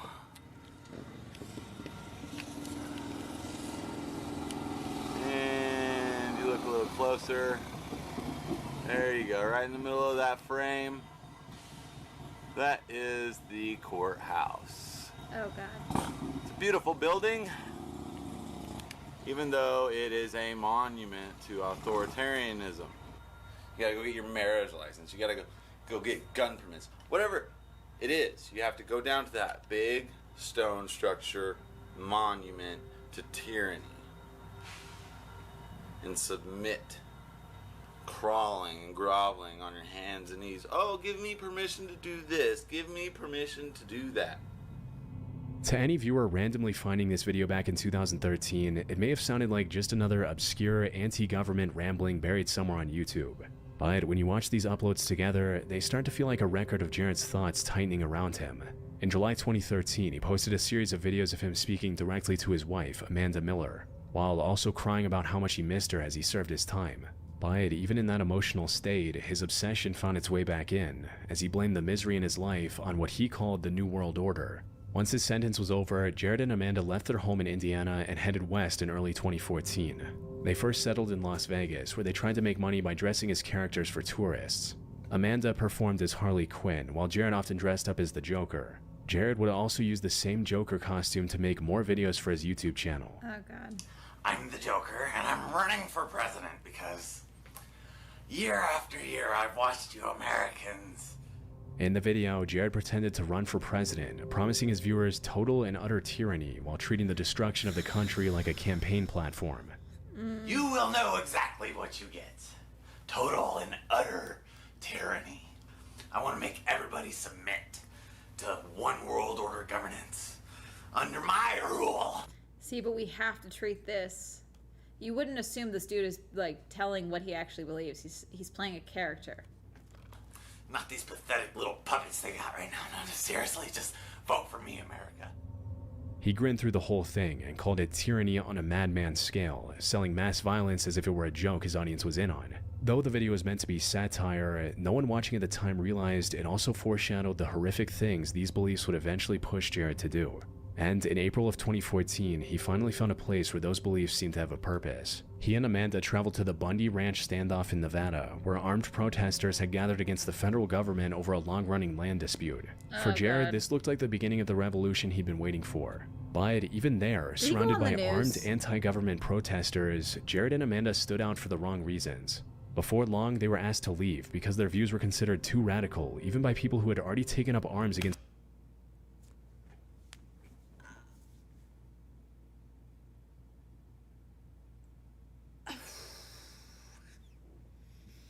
That's real bad. That's watch list bad. That's... Oh... I mean, it tracks, but my God. It's federal authority. God, I wonder if that made them feel even like, okay, because there's no way some of those people weren't like, these guys are secretly feds trying to get us to instigate further than the standoff. It's kind of like the, when PETA, God, was it PETA that went undercover in SeaWorld? or in protest at SeaWorld or something. Someone went undercover in SeaWorld at one point, and they realized that the person was full of shit because they kept trying to advocate for violence. Or no, someone went undercover in PETA, I think. The cops went undercover in PETA, or someone from SeaWorld. Something involving SeaWorld and PETA, okay? And they basically were like, hey, the fuck is wrong with you? Because they kept trying to advocate for violence. And they were like, hey, that's really weird. You're coming in really hot. So there's probably a high chance that these people were also believing that to escalate, yeah. The Freedom of America crowd hates the government, but also doesn't like it if you imply the government is racist or should be dismantled. It's very confusing. So they returned to Las Vegas with nowhere left for their anger to go. By then, Jared had spent more than a year recording himself framing the government as an enemy and fantasizing about some sort of revolution.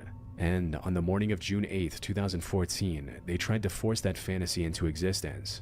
Jared and Amanda put on tactical gear, filled duffel bags with weaponry, and walked into a Cece's Pizza on North Nellis Boulevard where 2 Metro officers, Alan Beck and Igor Soldo, were eating lunch. At around 11:30 a.m., they passed the officer's table, turned back, and before they even had a chance to react, lost their lives. And to carry this revolution forward, the couple crossed the street to a nearby Walmart where they threatened people to leave. But a shopper named Joseph Wilcox moved toward Jared to try and stop him. Unfortunately, Joseph didn't realize Amanda was behind him, and she took his life before he could intervene. Minutes later, 2 teams of officers arrived at the scene and blocked all the exits. As they entered the building, Jared and Amanda would begin to fight back. However, they were outnumbered and outmaneuvered as the officers pushed them into a small corner. The standoff lasted almost 24 minutes before Jared lost his life. Amanda was also found to have suffered a similar fate.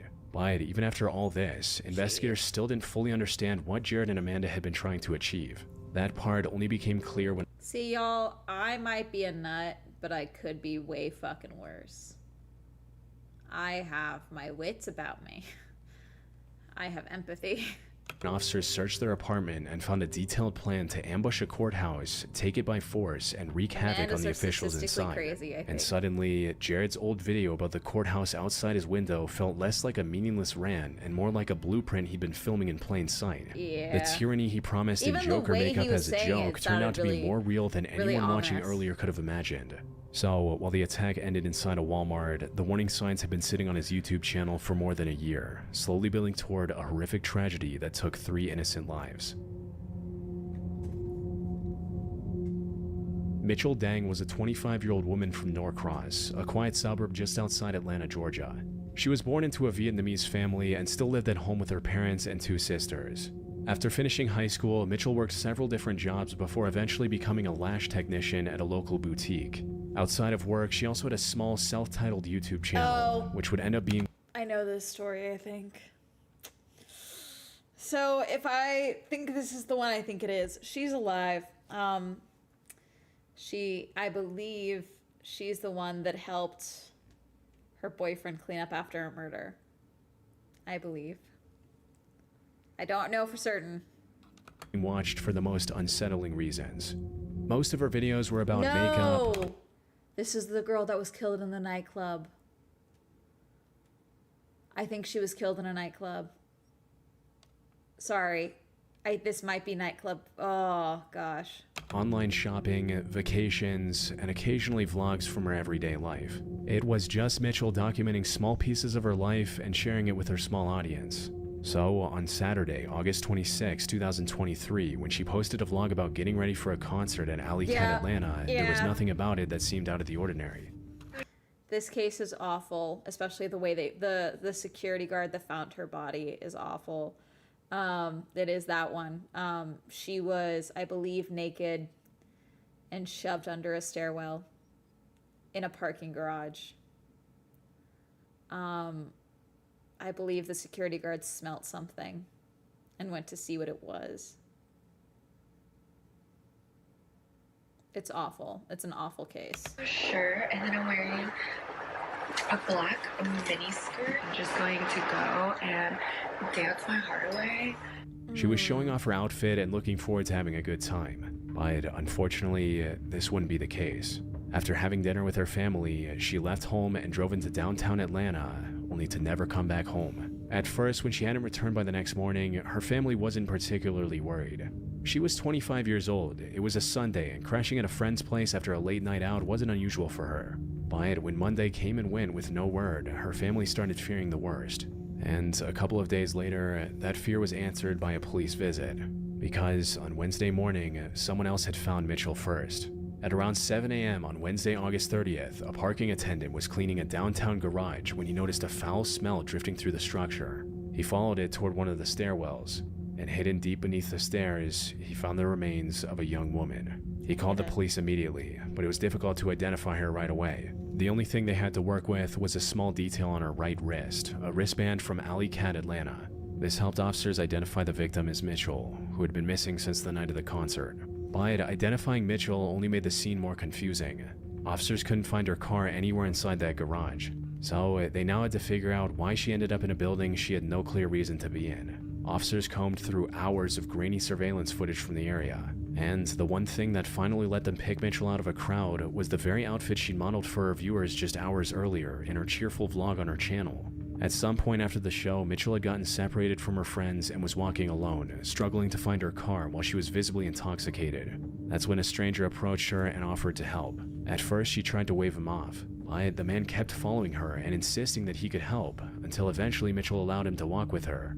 According to official reports, he then led her toward the parking deck, where she was later found, which possibly means he may have used the fact that Mitchell wasn't sober to make himself seem harmless long enough to get her somewhere isolated. And once they were inside the stairwell, he turned on her. Investigators later found that Mitchell's death was caused by acts of violence.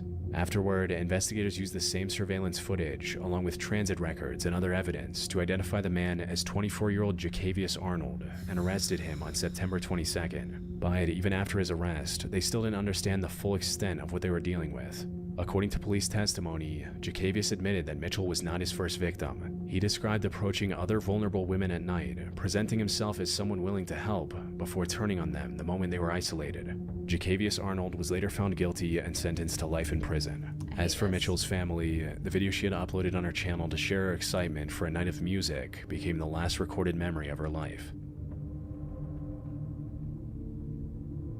Austin Harif was a 19-year-old college student from Palm Beach County, Florida. On paper, his life seemed like it was moving in a fairly normal direction. He had graduated from Suncoast High School, enrolled at Florida State University to study biology, and developed a growing interest in fitness and bodybuilding.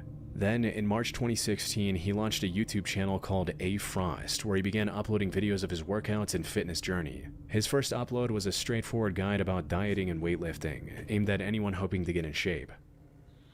Today, I'm going to be talking about fitness as a whole and the challenges it brings, okay? Even though the video was clearly amateurly filmed and edited, Austin came across as articulate, confident, and genuinely passionate about fitness. The most important supplements out there are definitely creatine for bulking, creatine and protein. I mean, protein is important for anybody. And look at the nutrition labels.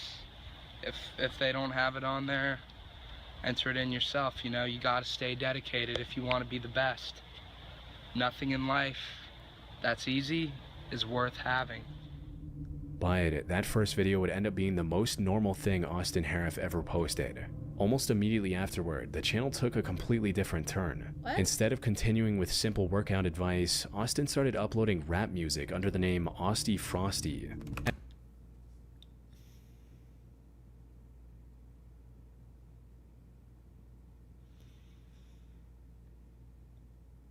He either something heinous was done to him or he did something heinous, and I'm so sorry, but Austy Frosty is taking me out. My boys used to, this is what happens when no one owns a house and no one has garages, so that we can't do garage bands anymore. This is the problem. At first, this could have been dismissed as a college student experimenting with music. But the more he uploaded, the harder it became to tell how much of it was supposed to be a joke. Oh, they God. had almost no sense of professionalism. But Austin kept posting them with the Trapping out the garage. Frosty never. Take a ride. Very, very. Town ain't big enough. Make trap great again. seriousness of someone who seemed to believe he was creating something much bigger than it looked. When he eventually returned to making fitness Why is he always topless? videos, he was acting very different. Hello, fellow lifters. Today I'm going to talk about persistence. He no longer came across as the composed teenager from his first upload. His personality had become increasingly exaggerated, almost as if he were slipping into a character that grew stranger with every new video. Right, that's it for the day, fellas and ladies and gentlemen. More dieting advice will be coming soon. Hello, bros. It's Austy Frosty, man. You gotta listen to the personal trainer's advice, but you gotta find your way too, man. You gotta learn for yourself. You can't just hope and pray that someone is just gonna. It was becoming impossible to tell whether Austin was performing a character or slowly losing himself to one. On their own, these moments could be brushed off as awkward attempts at humor. But when you watch the videos in order, they start to feel like a visual presentation of a person whose thoughts were slowly starting to drift out of order. And what no one watching his videos at the time realized was that the changes appearing on camera were only a part of something far darker happening off screen. Around this same time, Austin's family and friends also began noticing that his personality was changing. By the summer of 2016, Austin was experiencing intense paranoia, unusual religious thoughts, and what he described as demons and monsters approaching him from the shadows. His search history also showed that, on some level, he seemed to understand something was wrong, as he looked up things like mania, hallucinations, and am I going crazy? Oh, God. And for a moment, it looked like Austin might be pulling himself back together. Because on August 12, 2016, he uploaded a video explaining that he no longer wanted to follow famous bodybuilders. Instead, he wanted to believe in himself. Yeah. What's up, guys? I just want to let you know that I came to a realization of something. I no longer want to follow Arnold or any other bodybuilder. I want to follow myself, you know? I want to actually believe in myself. I want to learn from other things, other people, other bodybuilders and stuff. But I just know that they're not me, you know? I know what's right for me. This was perhaps the first time since his original fitness video that Austin appeared grounded again. He sounded calmer and he seemed more positive. But in hindsight, that calm demeanor may have been the most alarming sign of all. Oh, God. Around this same period, Austin had told his family he believed he was like Jesus and would one day be worshipped and that he possessed superpowers. Looking back, the confidence he projected on camera no longer seemed like ordinary self-belief. It increasingly mirrored the grandiose belief that he was expressing in real life. And during that same week, his paranoia became impossible for his family to ignore. Austin told them evil forces were inside the house and began sleeping near his sister because he believed he needed to protect her from whatever was coming. Oh, gosh. And on August 15th, 2016, everything spiraled completely out of control. That evening, Austin went to dinner with his father at a restaurant in Jupiter, Florida. Oh, God. But he barely made it through being seated before something inside him seemed to snap. Unfortunately, by then it was already too late. Shortly after, Austin returned to the restaurant, had an argument with his father, and fled a second time, frantically running off on foot. He later described being chased by a dark figure with a white face. At some point, he saw a light in the distance and sprinted toward it, believing it would save him. But in reality, that light was coming from the open garage of a home where 59-year-old John Stevens and 53-year-old Michelle Mishkin were relaxing for the evening. And as soon as he reached the garage, Austin attacked them, thrashing and biting in a way so violent and senseless that a neighbor, Jeff Fisher, came rushing over after hearing their screams. But when he tried to intervene, Austin attacked him as well. When the officers finally arrived at the scene, it took multiple deputies, a police dog, and an electric stun device to finally pull Austin. I know this is probably schizophrenia, as some of you have suspected, but is there any evidence? I know we talk about roid rage, but is there any evidence of like various roid-induced psychosis? I feel like I probably would have heard about it by now if that were the case. I know it's a lot of it. Like, I know we get into like LSD and other drugs that aren't necessarily roids, but like mania, maybe? Maybe. He ate faces. Austin away. John and Michelle lost their lives at the scene, while Jeff survived with serious injuries. At first, investigators assumed his behavior had been caused by some kind of hard drug, but the toxicology results didn't show anything like that. Yeah. That finding became one of several reasons the case took an unexpected turn. Later, after years of evaluations, mental health experts concluded that Austin had suffered an acute psychotic episode and had no grasp of reality at the time of the attack. Looking back, the character as viewers thought they'd been watching him play weeks before the incident was, in fact, an untreated illness surfacing in real time until it transformed into something completely inhumane. Austin was originally charged with 2 counts of first-degree murder, attempted first-degree murder, and burglary. But in 2022, 6 years after John and Michelle lost their lives, the court found Austin not guilty by reason of insanity and committed him to a secure mental health facility where he'll remain until doctors and a judge determine he no longer poses a danger, which, for a case this infamous, may very well be never. And as for Austin's channel, it still sits online, revealing the slow descent of a hopeful teenager into complete insanity over the course of a few short months. The video is talking around it. Gotcha. Okay, let's see.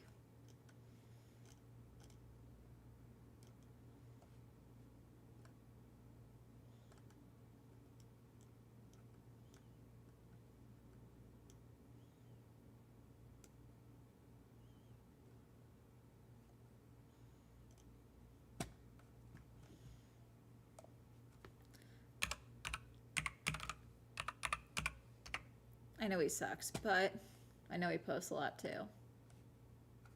No, that's Chazoid, wrong.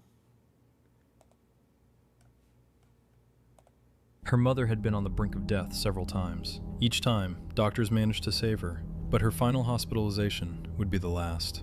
After her mother's passing, a young woman named Jessica Watuniak shared footage captured by a security camera installed in her bedroom. Jessica explained that she and her mother had always been deeply spiritual and believed in signs from above. Not long after the funeral, however, strange things began happening around the house. But is it anger psychosis At or first, like she heard unexplained noises at night and tried to come up with a logical explanation. But then something happened that completely shook her. The TV? The phone flashing light is normal. It's the light searching for your face. It happens when I film too. It's picking up the infrared. The TV turning on? What in the hell? Could she be standing? Could the remote be under something? No, don't do that to me. Don't do that to me. Stop. What the fuck?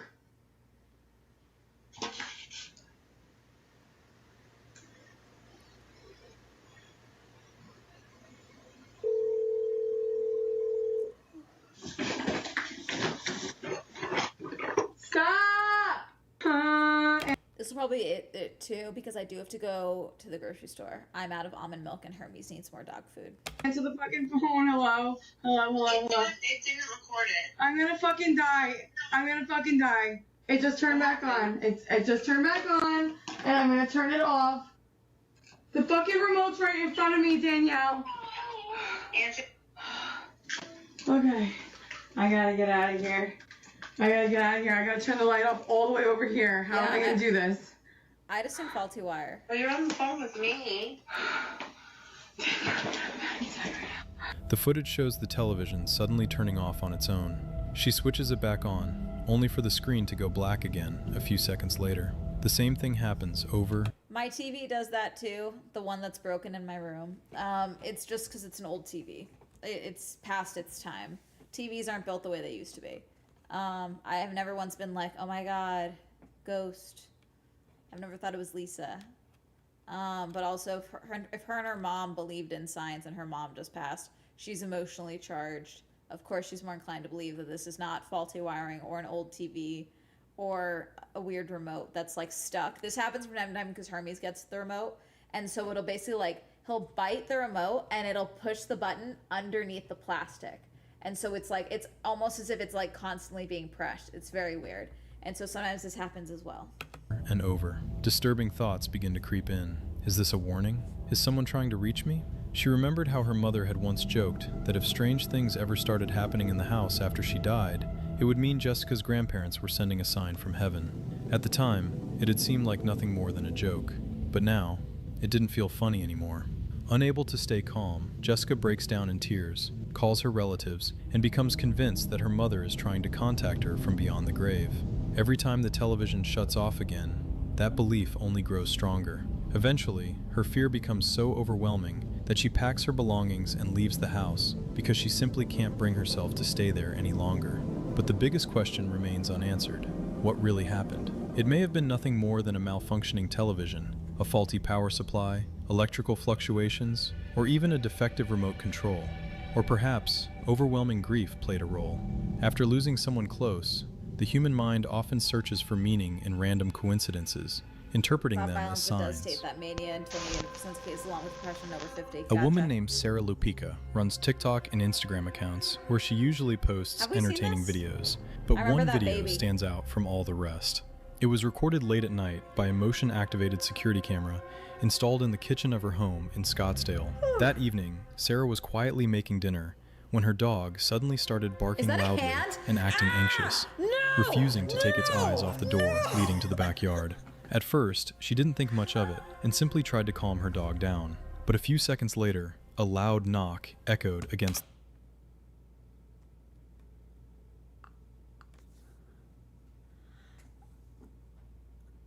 That's a human person in a mask. Just watching her in the oh god, I don't like that. I hate that. I hate that so much. I hate that. Oh god. Oh god, I hate it. I hate it. It's the glass door.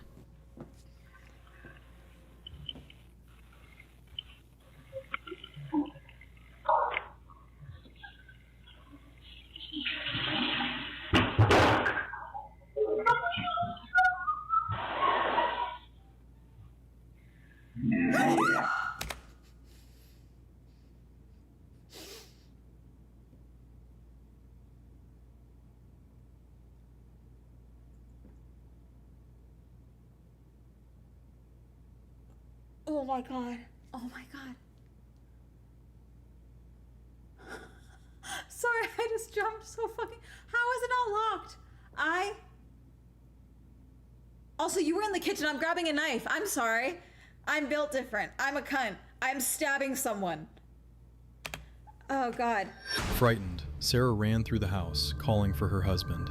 That's when the most terrifying part happened. Oh, God. An unknown man easily opened the unlocked sliding glass door and calmly walked into the house. No. Everything was captured by the security camera.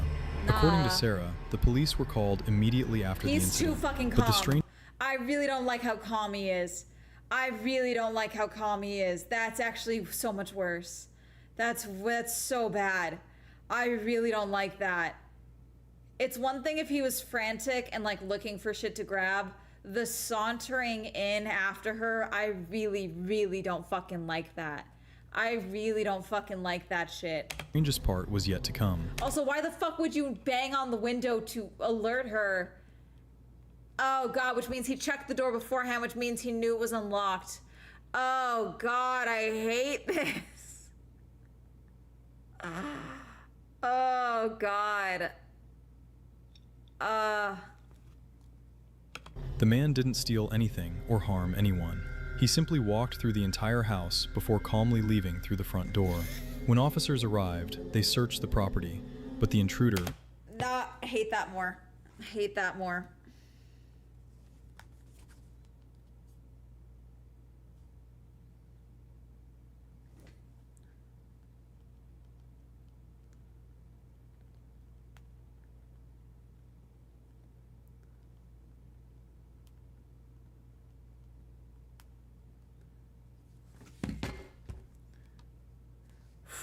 was never found. Who was this man? Why did he enter a stranger's home? And what was he looking for?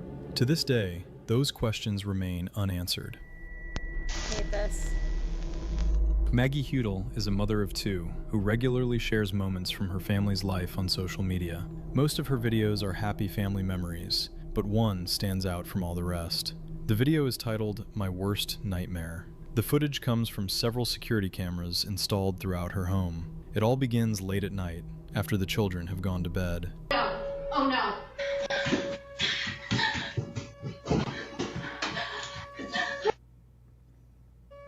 Look, they're sticking me with the whole thing.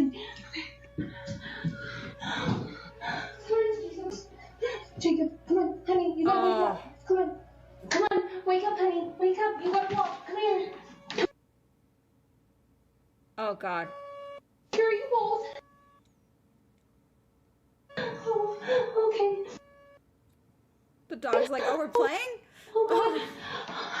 Oh, poor thing. Come on, William, please, please, please, please. Oh God. Where's Kyle? Kyle, where are you? Oh, it's okay, it's okay. It's okay, it's okay. It's okay.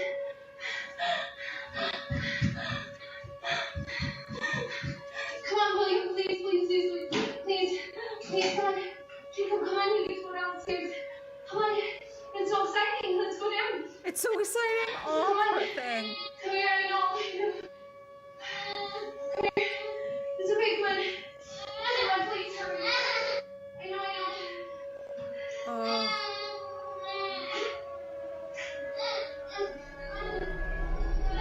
Without warning, an emergency alert blares throughout the house, warning of an approaching severe weather event. Based on the comments under the video, it was a tornado warning. Without wasting a second, Maggie rushes into the children's room in a panic. She picks up her younger child first, then runs to another room to get the older one. Her husband isn't there, so she has to handle everything on her own. Carrying 2 children at once is incredibly difficult, but despite the fear and the urgency, she never stops moving. With both children safely in her arms, Maggie races toward the basement, the safest place to be during a tornado. Even in the middle of the chaos, she doesn't forget about her dogs. She calls out for them to follow and make sure they get to safety with the rest of the family. Fortunately, everyone made it through safely, and no one was injured. In the comments, thousands of viewers praised how quickly and calmly she reacted under immense pressure. The incident is a powerful reminder that loving parents put their children's safety before their own, even when every second counts. Oh, it's awful. Voice in the wall. This video was posted on Reddit by a user who goes by the name We've seen this. Unknown Truth. According to him, his friend's wife experienced something very strange one day while she was outside doing laundry.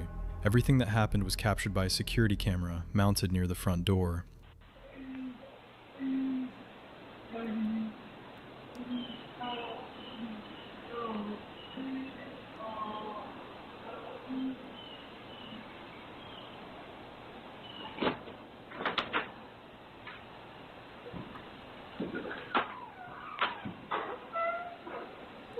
I remember this. It sounds like someone being like, help me. It's real weird.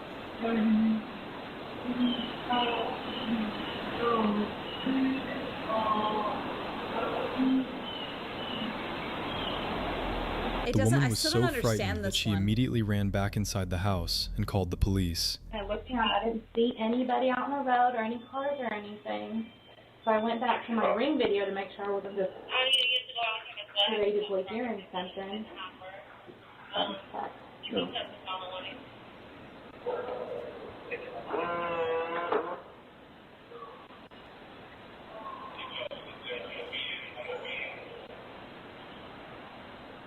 I can hear somebody saying something, but I can't. Well, I posted it on there. Officers thoroughly searched the entire house and the surrounding property, but found no one, not inside the walls or anywhere else. So what was the mysterious voice that seemed to be crying out for help? What do you think the woman actually heard? A man named Raymond was caring for his seriously ill mother and keeping an eye on her through a security camera installed in her bedroom. It's the wall. Over time, we're skipping ahead. We've seen this. Mattress lives alone in a house with her dogs and cats, but peaceful is the last word she would use to describe her life. According to Olga, she has a strange neighbor who constantly watches her and won't leave her alone. The woman keeps an eye on her, shouts threats, and sometimes even climbs onto higher ground just to see what Olga is doing in her own yard. But one incident frightened her more than anything else. The fuck? No, because what are you doing? Because what are you doing?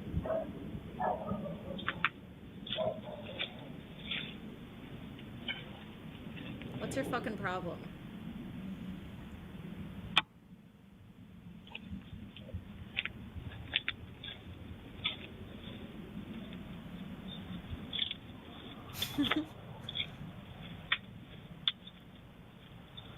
Can you fuck off, actually? Like, I don't...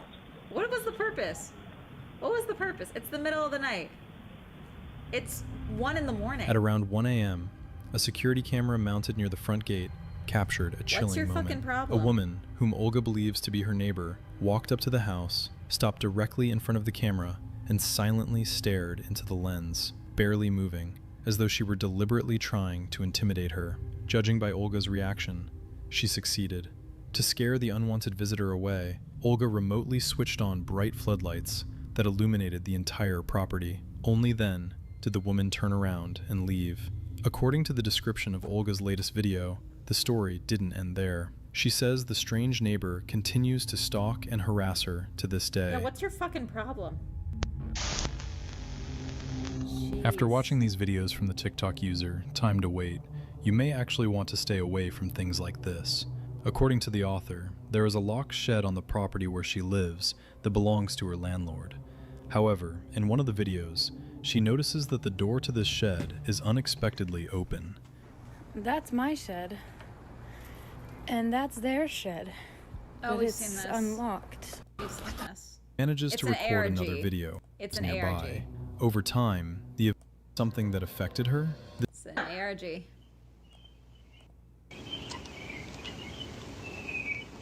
Kitty.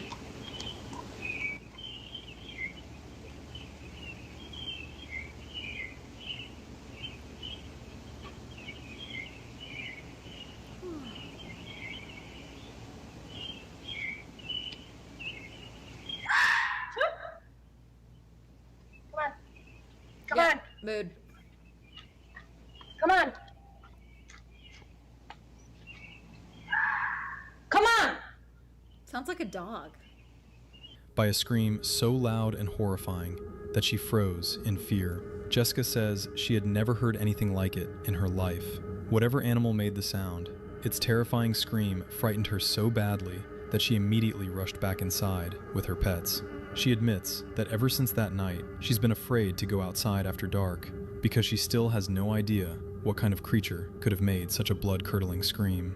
Many people in the comments, however, believe the mysterious sound most likely came from a fox. Define's got it. A man was relaxing at home, lying on the couch and talking to a friend on the phone. It seemed like a perfectly ordinary evening. Then, without warning, a powerful crash shook the entire house. Not knowing what had happened, he immediately ran outside. What he saw left him in complete shock.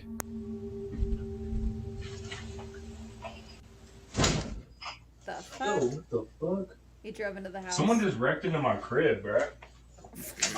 Someone just...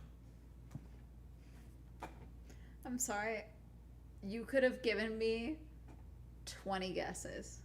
And I would not have been able to assume that what he would have said would be, somebody just wrecked into my crib, bruh. I would never have guessed that. Just crashed into my house. I swear to God. Yo, you straight? Are you straight?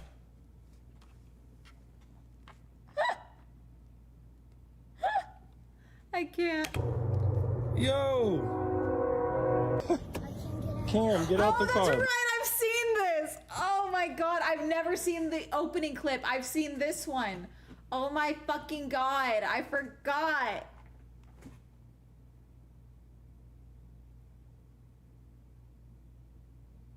I forgot about this kid.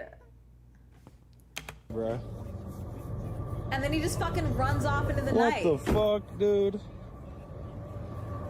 He just fucking dips.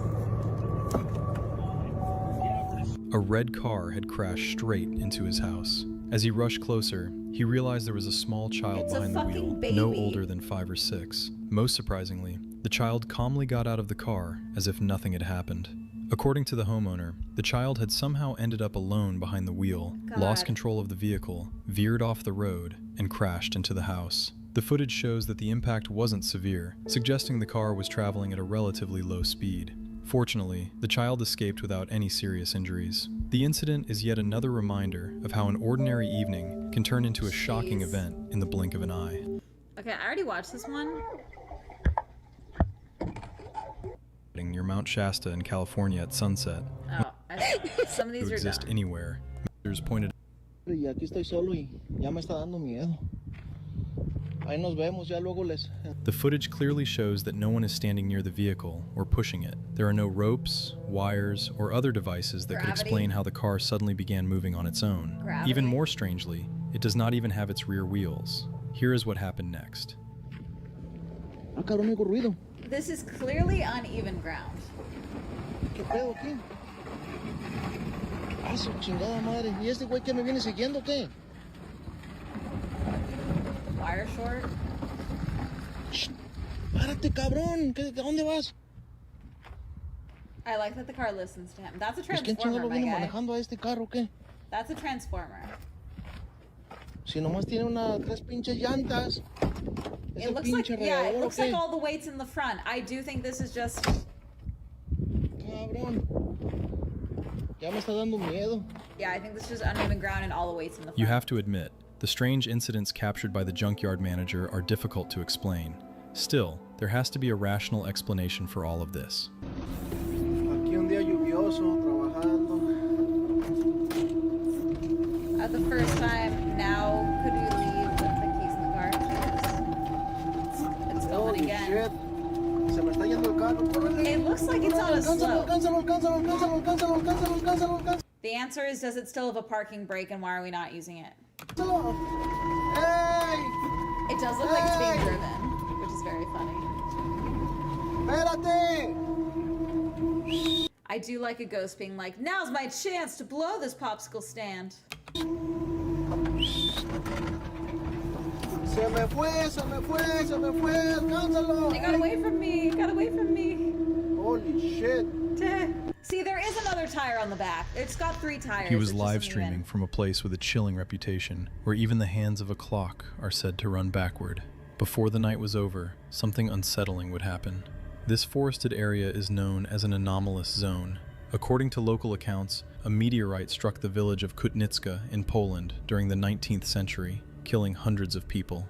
More than 200 years have passed, and this is what the site looks like today. A local legend says that every year on January 11th, the restless souls of the villagers who died in the impact return to the place where they lost their lives, wandering the area aimlessly. Anyone who visits the site on that date is said to have a chance of seeing ghosts. Oh, wow. On January 11th, 2021, a live stream was broadcast from the location. The creator explored the wooded ravine, walked through the surrounding area, and filmed the landscape while taking photos. The strangest moment came when his mechanical watch suddenly began running backward. After nightfall, he planned to visit a few more atmospheric locations before heading home, but something happened that he didn't notice at the time. In the darkness, he spotted movement in the distance. As he got closer and stared into the shadows, he convinced himself it was nothing more than his own shadow. But there was one detail he completely missed. Sawbuck, that fly is crazy.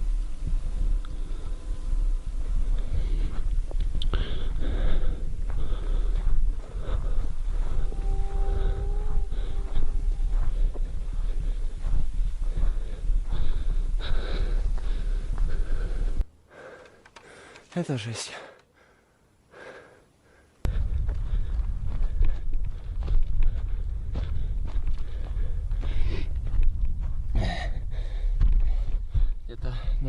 Viewers watching the live stream later pointed out what looked like a pair of ghostly legs hanging from a tree. As it turned out, the explanation was much more ordinary. The creator later revealed that it was actually a local teenager who had climbed into the tree out of curiosity to watch the live stream from a distance. The most surprising part? The creator never noticed him at the time, that's funny. and if he had, he probably would have been terrified. That's hilarious. This family installed a home security camera, I saw and this in one, less it's than very 24 stupid. hours, it captured something they... The father... This one I thought was dumb, but I also think videos inside your house are Down. dumb. That was my first reaction. I think And we've there's seen a this bloody face at the window. The most terrifying thing We've definitely seen that this has ever guy. happened. We've definitely seen this guy.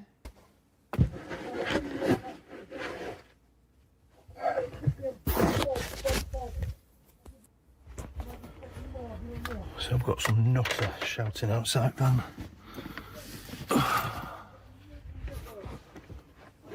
It's still there, look.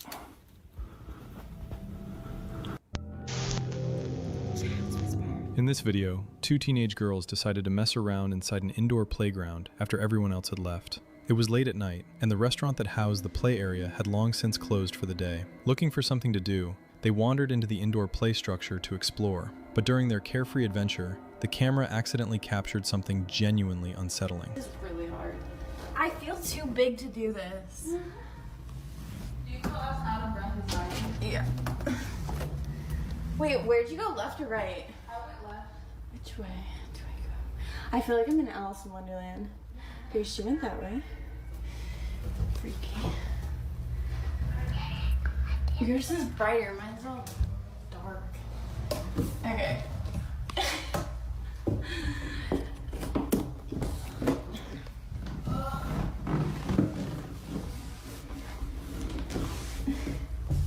You guys, I can't do this. You guys. I feel like I keep bonking my head too. That's crazy. There's like actual down here. This is literally for human hamsters. Oh my god, someone bashed in this window. I feel like this is plastic. Some 12-year-old boy got pissed off when his mom said that he couldn't go out of it. Okay, this is where I am. This is what I climbed. It does sound like a kid. I figured that there's a kid in another tube above them, but it does sound like it's really close to the mic. Okay, where are you? It shocked me, I knew it. It shocked me 3 times. Okay, where'd you go?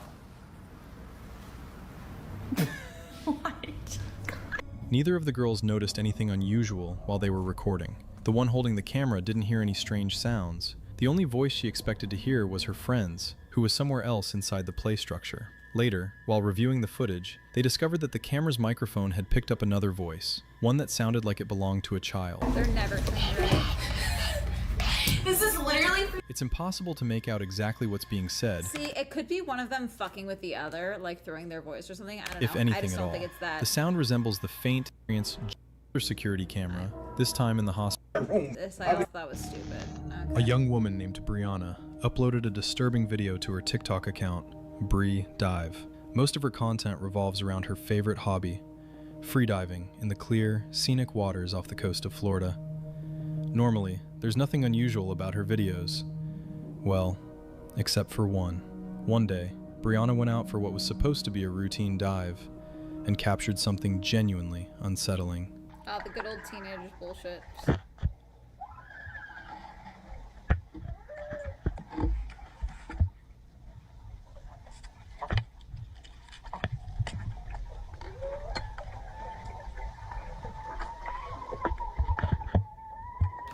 Could be air escaping a pipe somewhere.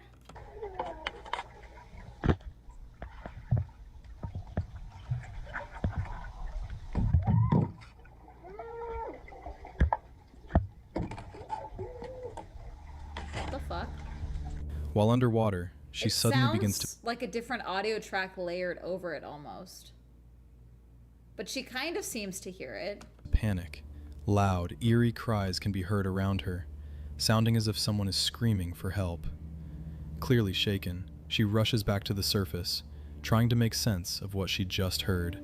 After a brief pause, she dives again, determined to figure out what's going on. But this time, there are no sounds at all. That's a whole different swimsuit. Is it not? Wait. No, it's the same one. Okay. From her GoPro. So, people are asking what camera I use. GoPro 7 works perfectly fine for me. I cracked it a little bit, but I use a case. Definitely not a voiceover though, so I'm going to show you the video straight out of my GoPro. Just like how I recorded it. So you can hear.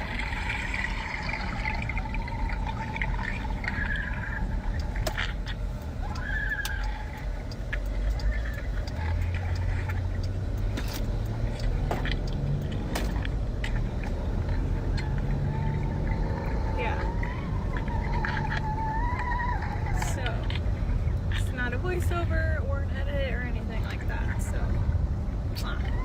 In the original clip, she can be seen swimming among debris that appears to be part of a shipwreck. Some followers believe she may have recorded the final, haunting cries of someone who perished in that wreck. Paranormal or not, one thing is certain. Those underwater screams are deeply unsettling. All right, we're gonna call it because I do need to go to the grocery store. Let's see. Alrighty. How long have we been live for? Oh, almost exactly 4 hours. Okay. She driving? I don't know. Scootish. He's playing a game.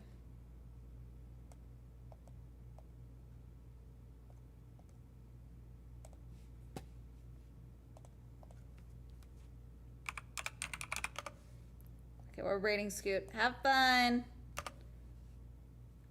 Bye. Make good choices. Wait. Oh, my back. God, I streamed for too long. I also have to edit still. I'd finish the edit for tomorrow. Alrighty. Bye, chat.